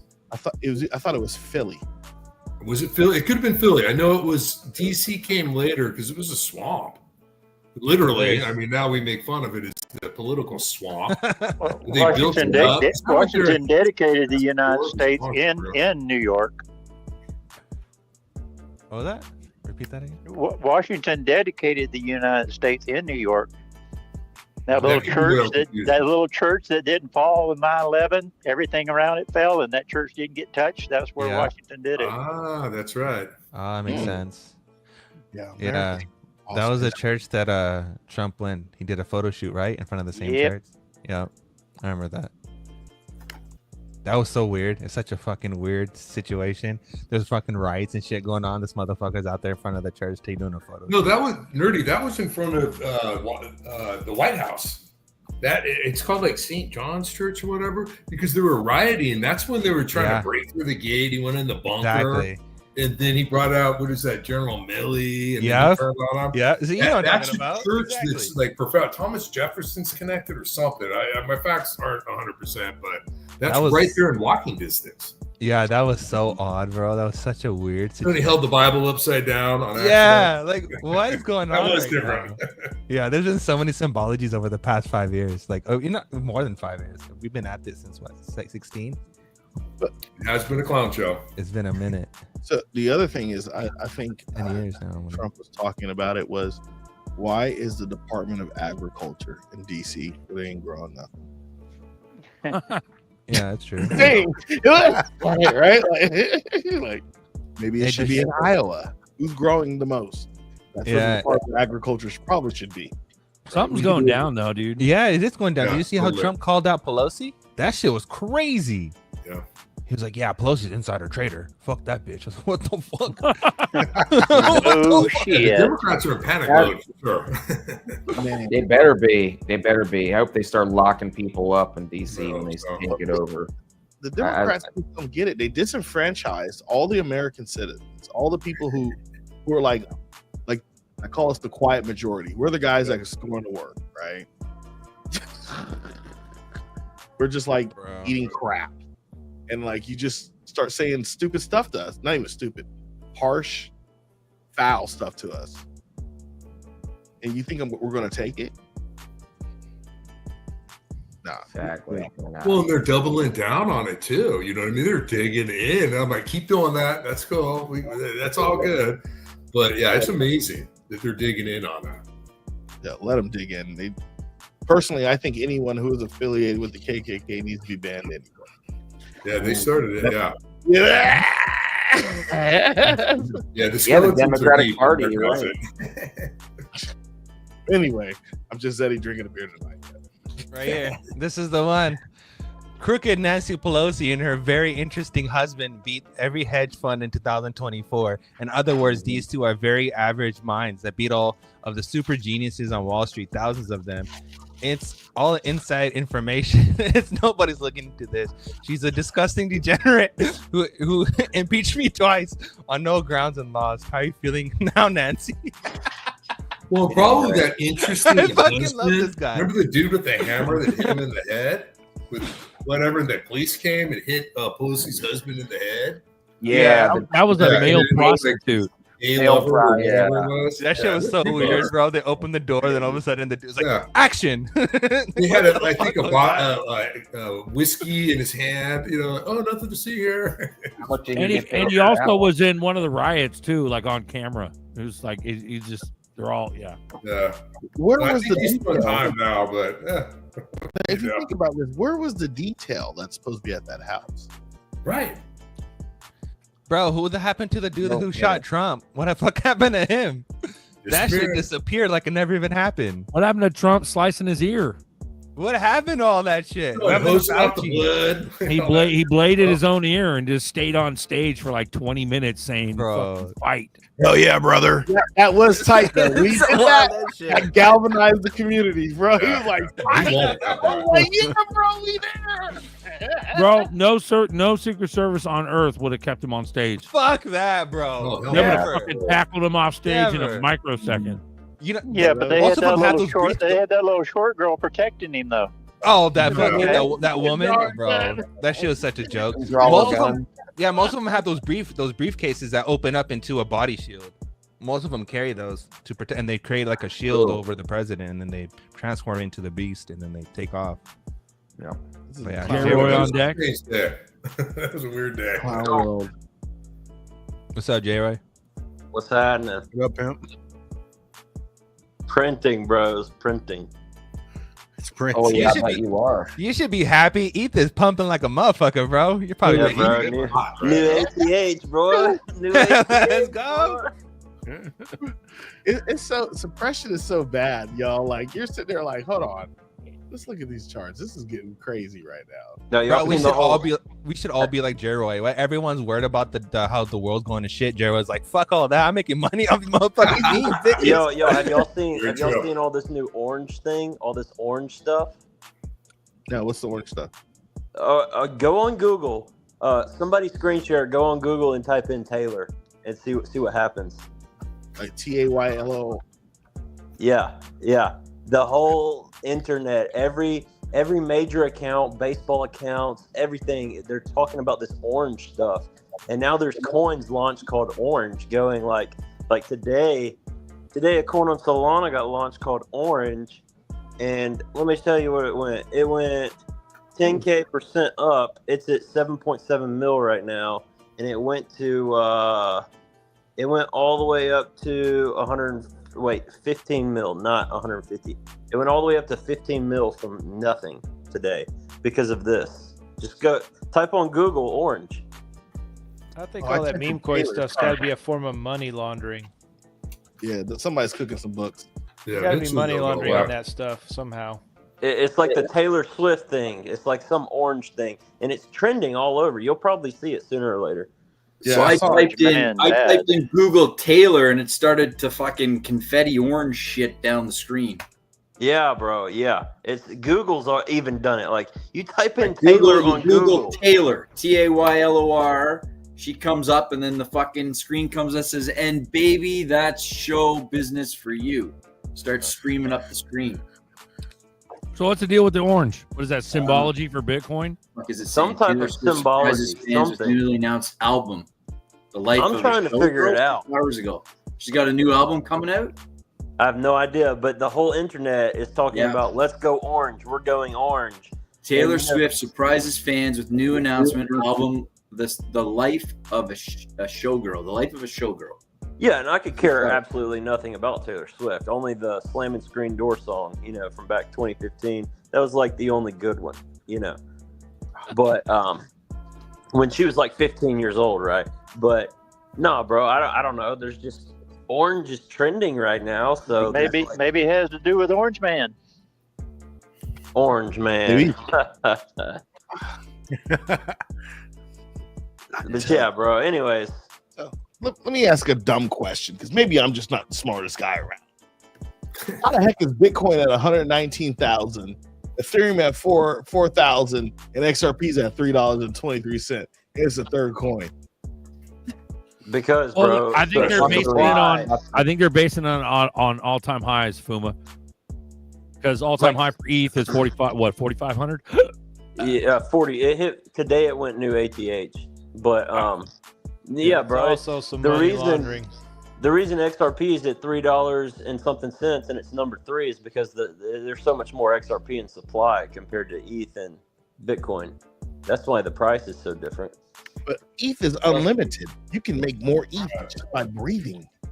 I don't know. It's still a low ass supply though, dude. Like, I mean, come on, like, more ETH. We'll never see 50. What about my link? As long as they're buying treasuries, they're useful. But market cap. Doesn't USDT like make billions of dollars a year and they have like 13 employees?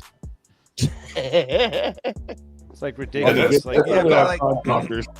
Even to compare ETH only has 120 million coins. Yeah, there's like what 42 billion XRP. Yeah, so 100. That's 100 billion. 53 billion are on circulating supply. Yeah, so you're comparing 53 billion to 120 million. Like, obviously, you can get more price action on the lower supply. But like, you could take the Ethereum market cap and put it to XRP and see what the XRP price would be if it had the same market cap as You Ethereum. run out of bullets. You want to watch Papa? Yeah, let's watch it. Do it, Papa. Run it. Nice. When you run out of bullets. Short intermission.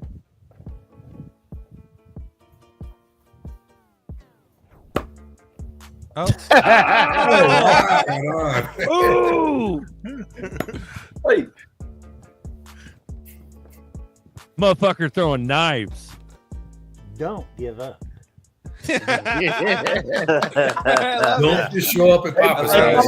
That's beautiful. That's Don't beautiful. throw the gun. Good shit, Papa. That's Good beautiful. I'm Sorry about dying. that. I'm gonna give me some knives. So what's that about ETH being printed out of thin air? What was that?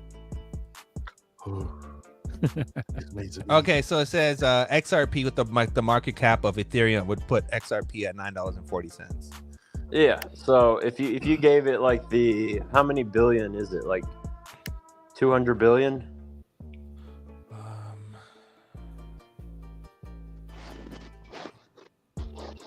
Yeah, 191.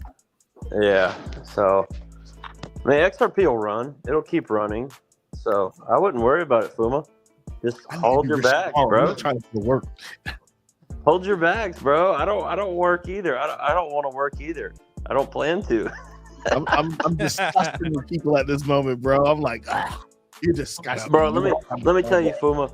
I was working in Huntsville, Alabama, at the Toyota plant. That's the rocket city of the world. It's where Redstone Arsenal is and everything like that. I was working in Huntsville night shift from 4 in the afternoon till 4 in the morning. Sometimes we would stay over until 5 o'clock. And then on Thursday, they would want us to get back up and be there early in the morning. So we'd be on like 1 hour of sleep, right? I remember the first coin I hit big on, it was like $20,000, right? From a $30 investment. And I was like, oh my God, what am I doing? Like basically slave laboring my life away in a plant, doing all this stuff, night shift, getting dogged by all the people above me and doing way more work than any of them. And then I'm sitting there and I made like a whole months worth of pay or more from doing nothing, just buying a random coin, you know, and then that's when it all clicked with me, and I just since I haven't worked. So you work manufacturing line? Yeah, I got a degree in industrial electronics. I was running cables and doing control boxes. I was building control boxes. So logic controllers, like PLC. Yeah, PLC, yeah. Ooh, boy, I know manufacturing, but yeah, man. I worked in the paint booth. And check it out. All the Mazdas and Toyotas are built by the same equipment, same paint, same everything. Yeah, you wouldn't even know it. I used to work in college. Long story short, I ended up selling cars for Daewoo, and I went to South Korea, and they took the what's it called, the prize out of Daewoo.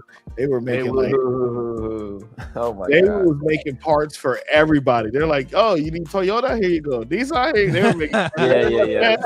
I was like, you have America fooled. They're like, Right? yeah, we're cranking them out. Like, Yeah, and that turned into Denzo. Yeah. It's technically the same shit now. But yeah, bro, you have faith, bro. XRP is gonna run. It's gonna go. Just have faith, bro. We just gotta let that adoption happen. You know what I'm saying? Bro, there is.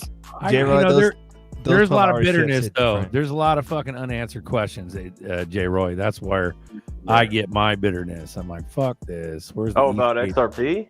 About ETH, about fucking Bitcoin, about all the bullshit. Oh, you know, the first thing on ETH was like, oh, the gas fees are too high. Well, they fixed that, so now there's like no complaints really about trading it if you're going to be trading it. But you know what I mean, I stake my ETH for 2.5% APY, so it's not much, but it's still a good bit. Yeah, it's fast too. The network, whatever upgrades they did, really helped the network, because the fees used to be $15 and went down to $1, even goes out a couple cents, and the transactions happened way faster. So whatever they did, it worked out.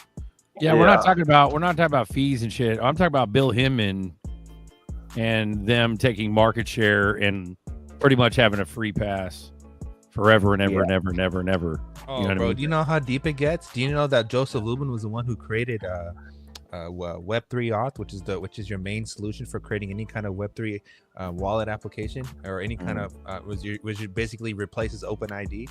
Like Ethereum and Joseph Lubin and MetaMask and Consensus and all these people, they're not going anywhere. Dog. That also fuels the fire of fucking anger, where it's like these fuckers, like, you know what I mean? Yeah, but I mean, really, they can do whatever they want. In my opinion, they already are, and they do. As long as I'm making money, I'm cool, bro. They can sell shares, they can print more. As long as I'm making money, I don't care what they do. As long as I'm making money. I think J-Ro's perspective is how we all should really look at this shit. Amen. Once you start looking at it like from J-Ro's perspective, then you stop getting so emotionally attached to shit, and you just here to make some fucking money. That's where we should be at. So and to be honest, the meme coins got ruined when Pump Fund came along, because Solana completely destroyed the entire space and brought on all of these high school kids and 12-year-olds that know nothing about coding, nothing about contracting, nothing about development whatsoever, and they're creating coins, and it's going to $1 billion market cap, and you got 15-year-old millionaires walking around in high school now, and it's really ruined crypto, because the guys that know what they're doing and know how to do things, they don't know how to do anything anymore, because the space has changed so much. And you know, the XRP meme coins is a whole nother thing that hasn't really caught traction yet in the entire, I guess I wouldn't say world, but in the crypto world, the memer world, the meme coin world, right? But it is what it is. Shout out GDLT. Y'all speak to him. He put me on Solana at $12. Wow. What happened to GDLT? He streamed today. He was on today, so he showed proof of life. Really? I think the memes will do all right once we're rich as fuck and we just want to go to the casino right where we stand. Bro, is this memes ain't going nowhere? Is this really Matt Gates? Matt Gates has bought Pengu. Look at this. Dude, F1 the other day. F1 NASCAR. 3 million followers. This is really Matt Gates. When did he post that? Just now? Today? 39 minutes ago. I just bought Pengu. What a time Go to be see what alive. kind of motion he's got, bro. See the chart. See what kind of motion that man's got. What's the Bro, I have Pango at no right idea. now? I have no idea. We need up 4%, up 2%. What's the market cap? MC's at 2.3. Bill? Yeah. 2.3. Yeah, we were telling Nova to get rid of it. I was telling Nova. My bad, Nova. I'm not going to get rid of that shit. No, I know. Of course. I told you all that shit. Yeah. You better got some of that shit. You better got more link too. Right here.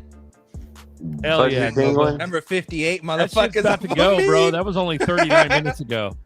That was only 39 minutes ago, bro. Yeah, Watch he's out. got some motion, bro. For him to put 4% on a $2 billion chart, that's some motion.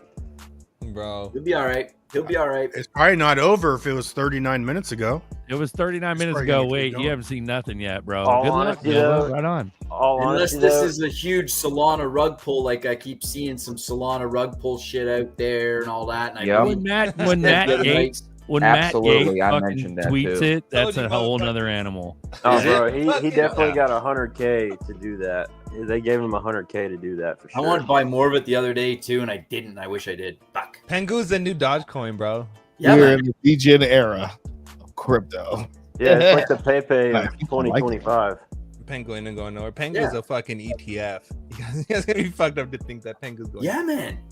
It's just crazy. We can live in What's the clown use world case, right now. bro? What's the use case? Yeah, right. Who gives a Getting fuck? paid. That's the use case. Getting Advertising, paid. marketing. As long as Money it makes us laundering. money.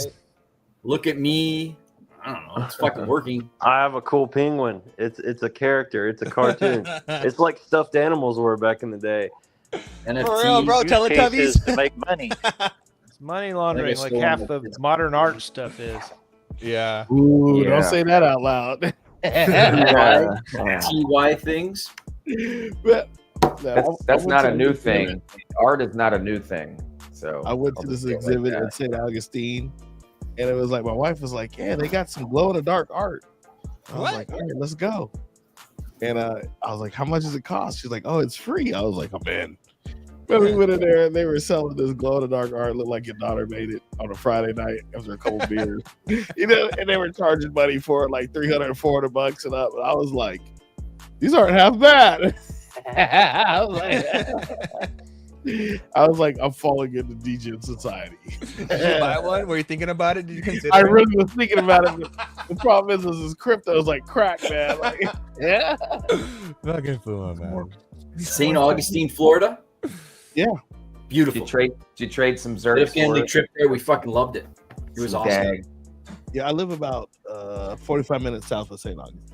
Oh, cool. Yeah, we liked that spot. It was awesome. You go to, Nice place to visit. It was fun. yeah, man. I was down there. I was laughing. I'm like, this is degen. I'm not gonna buy.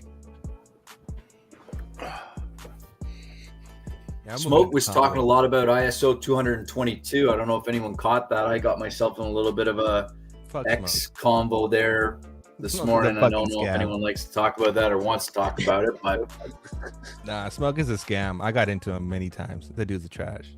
we don't like Smoke. You know, he's straight trash. He's straight a scam artist. Fuck him. What was he trying to scam you on? Was he trying to get you to buy This something? whole fucking ISO bullshit. Fuck that guy. He doesn't know shit. What do you think on it, Nerdy? Let's hear your take. 'Cause He just I'm takes the a guy bunch of that documents. speaks the language. There's a few that can. The old trad Bro, fights the new. You know what Smoke does? Smoke takes a bunch of old ass fucking case studies that are not even real fucking documents. There's fucking case studies, and it says, "Oh, look what I found." Shit from like 2012. It's so ridiculous. It's fucking sad as fuck. And then he talks about ISO tokens and ISO coins and all this shit. It's like, no, motherfucker, they're not even related. They have nothing to do with each other. Then he creates this whole fucking community around it. Then he makes 10 grand a month off his fucking followers. Fucking rug pulling with bullshit ass information. Wild. Bro, you think that's bad? There's a guy named Mad Apes, and he's a Telegram caller, and he charges 0.5 for a post. and he posts. That's crazy. 0.5 ETH. Damn. 0.5 ETH. 0.5 ETH per post. And per day, the guy posts about, I'd say about 60 different projects. So he's raking in about 30 ETH a day. Damn. Bro, you know what's crazy about that shit, Roy? Is motherfuckers, they create like cult-like mindsets around these people. And they start developing like this like religion type fucking mentality around all these things, and they start defending these people. It's fucking crazy fucking dynamic. I mean, I've talked to the guy. The guy's kind of he's cool, but dude, how he became this person, I don't even know. Fucking wild. I don't even know. If you gain the whole world and lose your soul. Mm-hmm. The internet is a wild place, gents. It's a wild place. I'd probably be locked into this, taking up 0.5s 60 times a day if I could too. Yeah, X is a cesspool of misinformation. X is like a fucking con artist's dream platform. Yeah, it's not even on X. It's on Telegram. Oh shit, that's even worse. He's got a call channel. Bro, if I was in my MLM fucking vitamin company and I had Twitter at that time, I would be making. Oh man, yeah. You know, I did at the time the marketing stuff I was into. Cold calling sucked ass, bro. Knocking the door to door sucked ass, bro. If I had X or Twitter make some shitty ass post about this vitamin, bro, people would be hella buying that shit. Bro, I used to sell this stuff for a company called Global Solutions, and I had these shower heads I could sell that would filter your water. Right, like it had real carbon filters and it would filter your water. Do you know how much money I could have made with that? How much? Too much. Damn, that sucks. That one hurts. That one hurts. I hear the pain in your voice when you said that. I was a part of this other thing, man, where we were selling internet service. No, it was telephone service. This was like 2000. Voice over IP. What's that? Was it voice over IP? Yeah, we had voice phone systems. I could switch your fax line over. I could make a residual off of that in your regular telephone line at your house. Oh, I was making a killing. If I had social media, And then Fuma, you wouldn't be here right now. Yeah, probably not. That's true. You had to be prepared. You had to learn a few life lessons. You had to, figure out how money worked and where to move it when you have it. So now that you got all that, now it's like a good pyramid. But isn't that some shit that at some point in time in our past, like earlier in our lives, we could have all made a killing of money, but we all missed the chance or just off by a little bit, and here we are making that same amount of money, but tenfold if we were to make it at that time before, which is crazy. Paying your dues. I've had so many situations where if I could just go back in time, like, bro, I've round tripped coins that I could have made 300K on twice. Crazy. Twice. And I mean money that I didn't even buy the tokens. I sold for profit and bought back in with profit. Damn. Round tripped, bro. It was under $100. Free money with market money. Nothing's better than that. Yeah. Except deviled eggs is better than that. Deviled eggs. Deviled eggs are fire. And perhaps that 9-layer dip that Buster had. That's up there too. Yeah. His little mix. That was up there, dude. That's good. Pretty epic in my life. That'll fill your ass up, bro. Yeah, Buster, bro, that's like Buster can cook. I don't know if you guys know, but Buster's a motherfucking chef. Like, hold on. He can cook. Another good time in my life. I wake up, I'm rushing Buster. He's like, nah, son, we're gonna drink this coffee. He makes this coffee. I don't even know the brand. The shit was fucking fire. I'm drinking this coffee and it was Pete's, man. Pete's coffee, dude. Pete's is good. Is the shit, man. Yes, it is. Pete's coffee. Yeah, Starbucks is trash. Pete's is good. Yeah, man. I was sitting there smoking this black, drinking like, what fucking coffee is this? Where'd you get this from? Pete's coffee. Let me write that down. Tell my wife. With 2 E's. Pete's coffee. All right, let me make it is 2 E's. You can buy it at Costco, dude. Pete's is good. Yeah. Hey. I actually was into a coffee a big time, and I wanted to go to the whole 9 yards of roasting my own beans and getting a whole press machine and grinder and grinding my beans and putting in the press and doing all that shit. But Find a local coffee shop. I mean, usually they're roasting beans right there within a day or two. Bro, get whole bean coffee and just grind it up with a bird grinder. My local coffee shop is Starbucks. Mozerps, you're going through it quick, bro. You just got it. Good shit. Damn, you like it that much? Finished my second bottle of. There's got to be somebody roasting beans in your area. Just have them ship it to you or something. That way you got good quality coffee. If you want really good coffee is about the age of the coffee. Once the beans are roasted, they degrade within about 2 weeks after being grounded. You lose 50% of the flavor. I know a lot about coffee. So you know who knows a lot? Who knows a lot more about coffee? Uncle Buster. And go try out his motherfucking rub, because the best rub on the goddamn planet. Make you buy tenfold and more and more and more. You can put it on anything. You can put it on your wife. You can put it on a salad. You can put it on your breakfast. Put it on your dinner. Put it on anything. Click the link below. Get yourself some Uncle Buster rub. That's broken right now. I think I can put it on there right now. What about some heavies? You can put it on some heavies too. Put on some heavies. Put it on some cake. Put it on anything you want. It shit tastes good. I have to call Zerk out. Zerk, your picture looks like trash. I'm blurred and dark. Okay. So I can turn the light on, I guess. Hold on. Hey, did you get your mom's car all fixed up yet, Zerk? Zerk's doing his Riddick impersonation. Are you still racing over your car? I gave up on it. Yeah, that sucks. Yeah, it's okay. It's okay. Car work always sucks, dude. It was hella hot that day too, bro. It was like over 100, wasn't it? Yeah, I've been working on it for weeks and weeks and weeks. It wasn't just that. Yeah, one. Callie's been in a heat wave too. Yeah. No, I gave up, so I'll have to hire a shop to do it. Sorry to ask, dude. I didn't mean to do that. No, that's okay. It's all right. Should we wrap it up? I got to dip in any case, guys. Yeah. Yeah. Let's wrap it up, man. 244 watching, bro. Beautiful. Hey, to the 244 watching, get yourself some Uncle Buster's Rub-a-Dub. $20. Get you 2 of them right here, as you can see in the pictures. $20. That's all you get. And can I say ooey? Deliciousness. Say it. Say it. Preach it for me, brother. Ooey. Look at this yumminess. So that's beautiful. If you want some, I'll share the link in the chat. Free feel to click the link right here. Rub. There you go. Bam. I'm gonna put it in the bathtub with me. I'm gonna just soak it.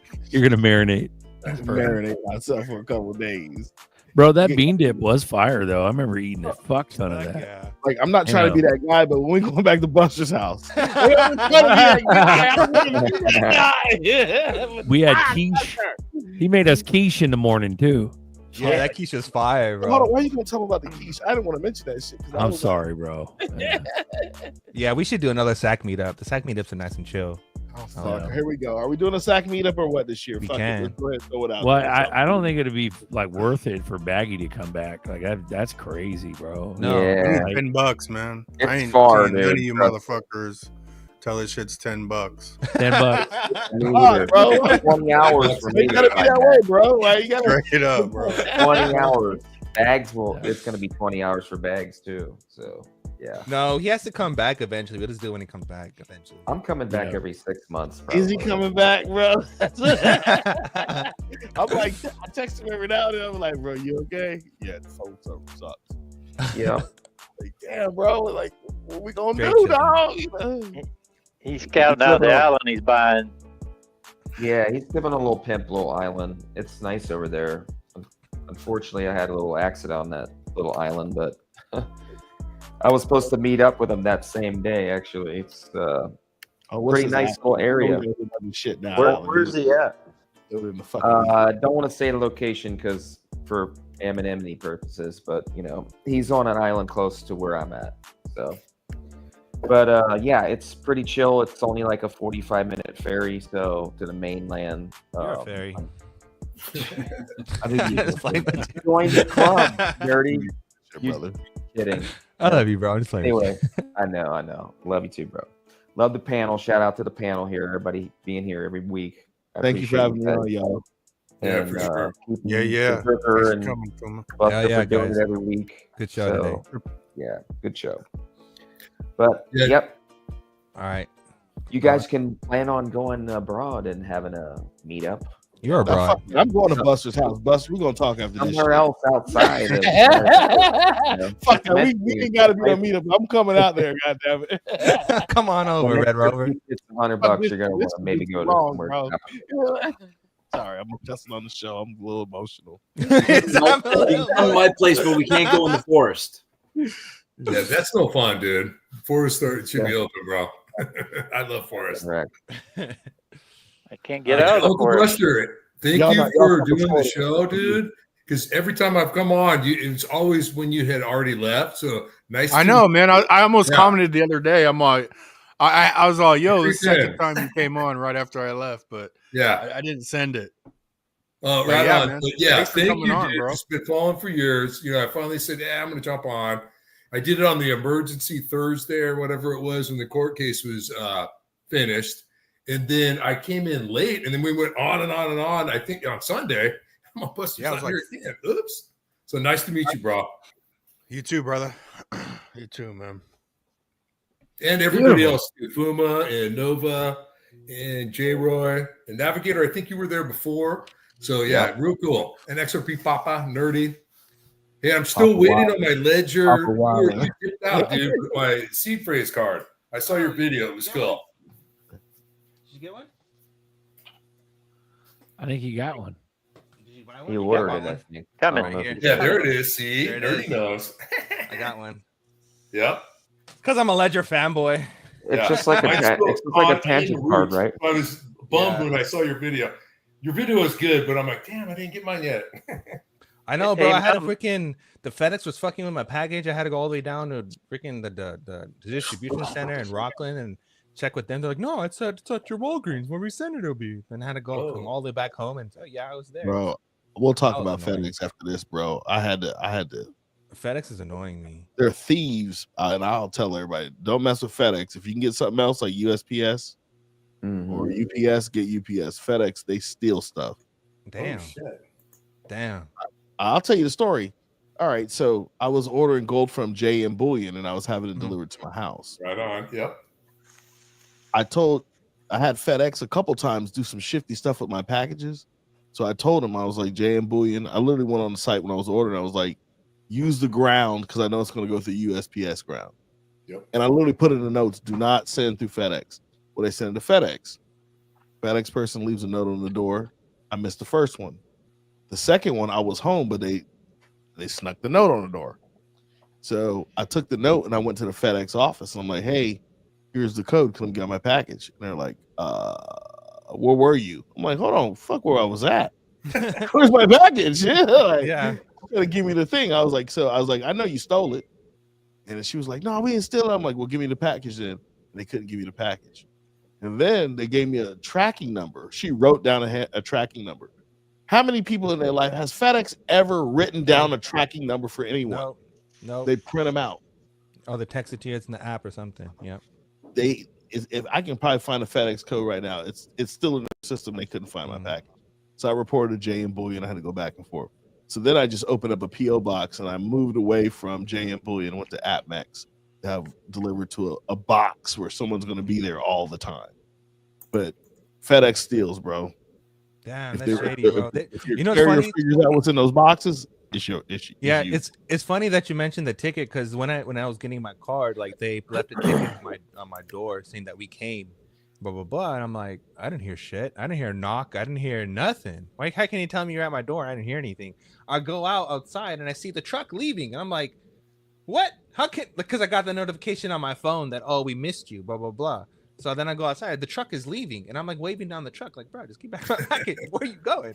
And then come back. They do this whole runaround thingy. Then I have to wait. I'm basically waiting another 2-3 days just to get my package that I paid for expedite shipping for, which is ridiculous. I'm not paying for expedite shipping no more because it doesn't even matter.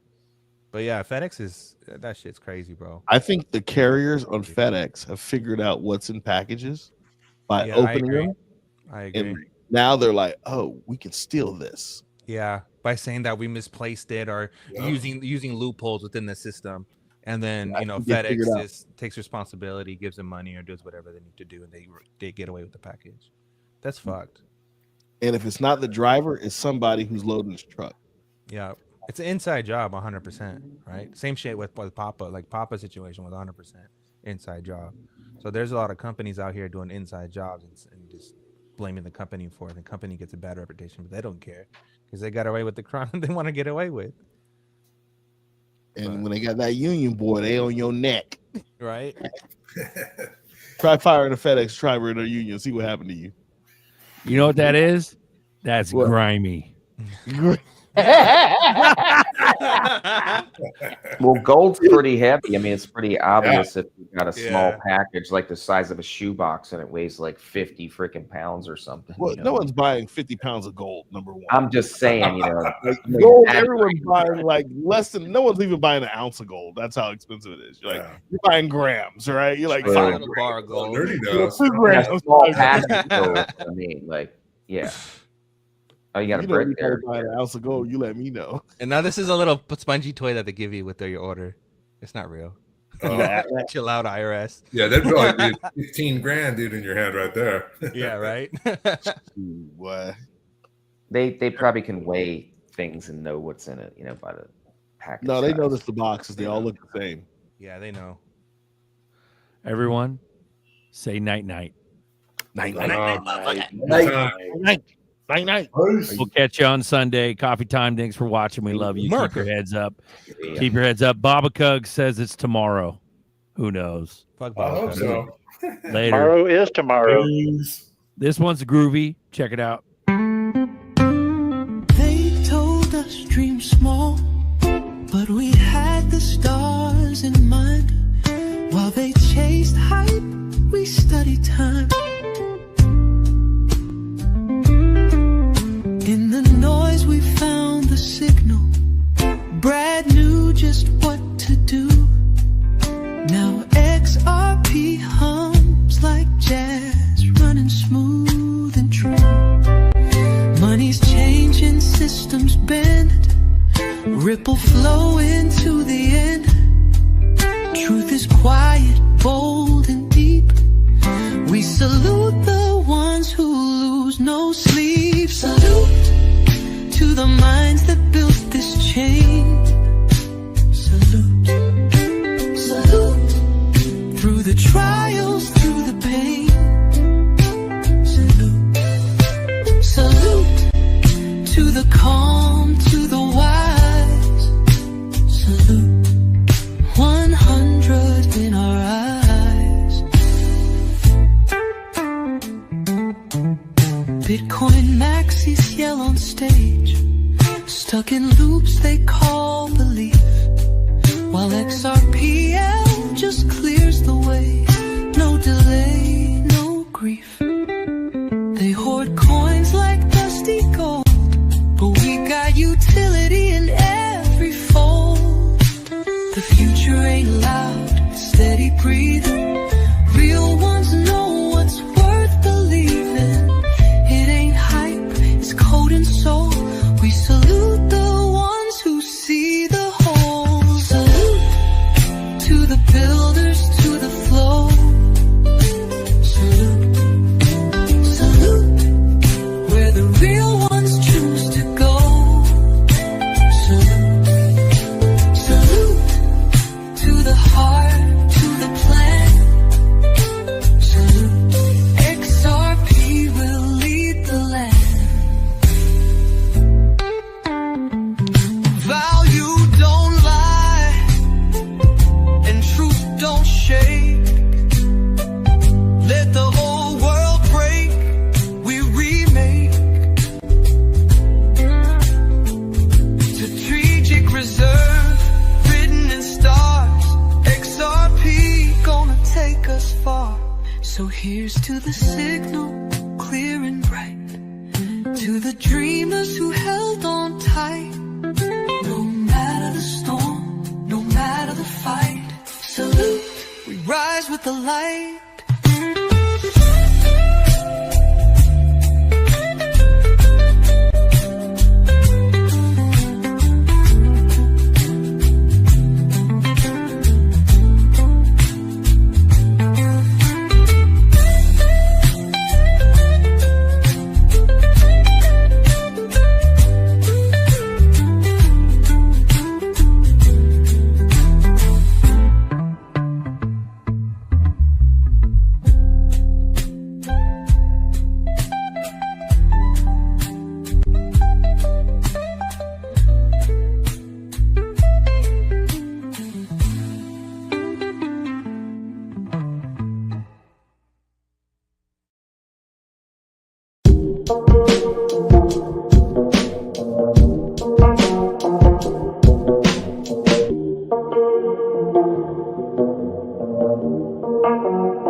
Fuck crypto.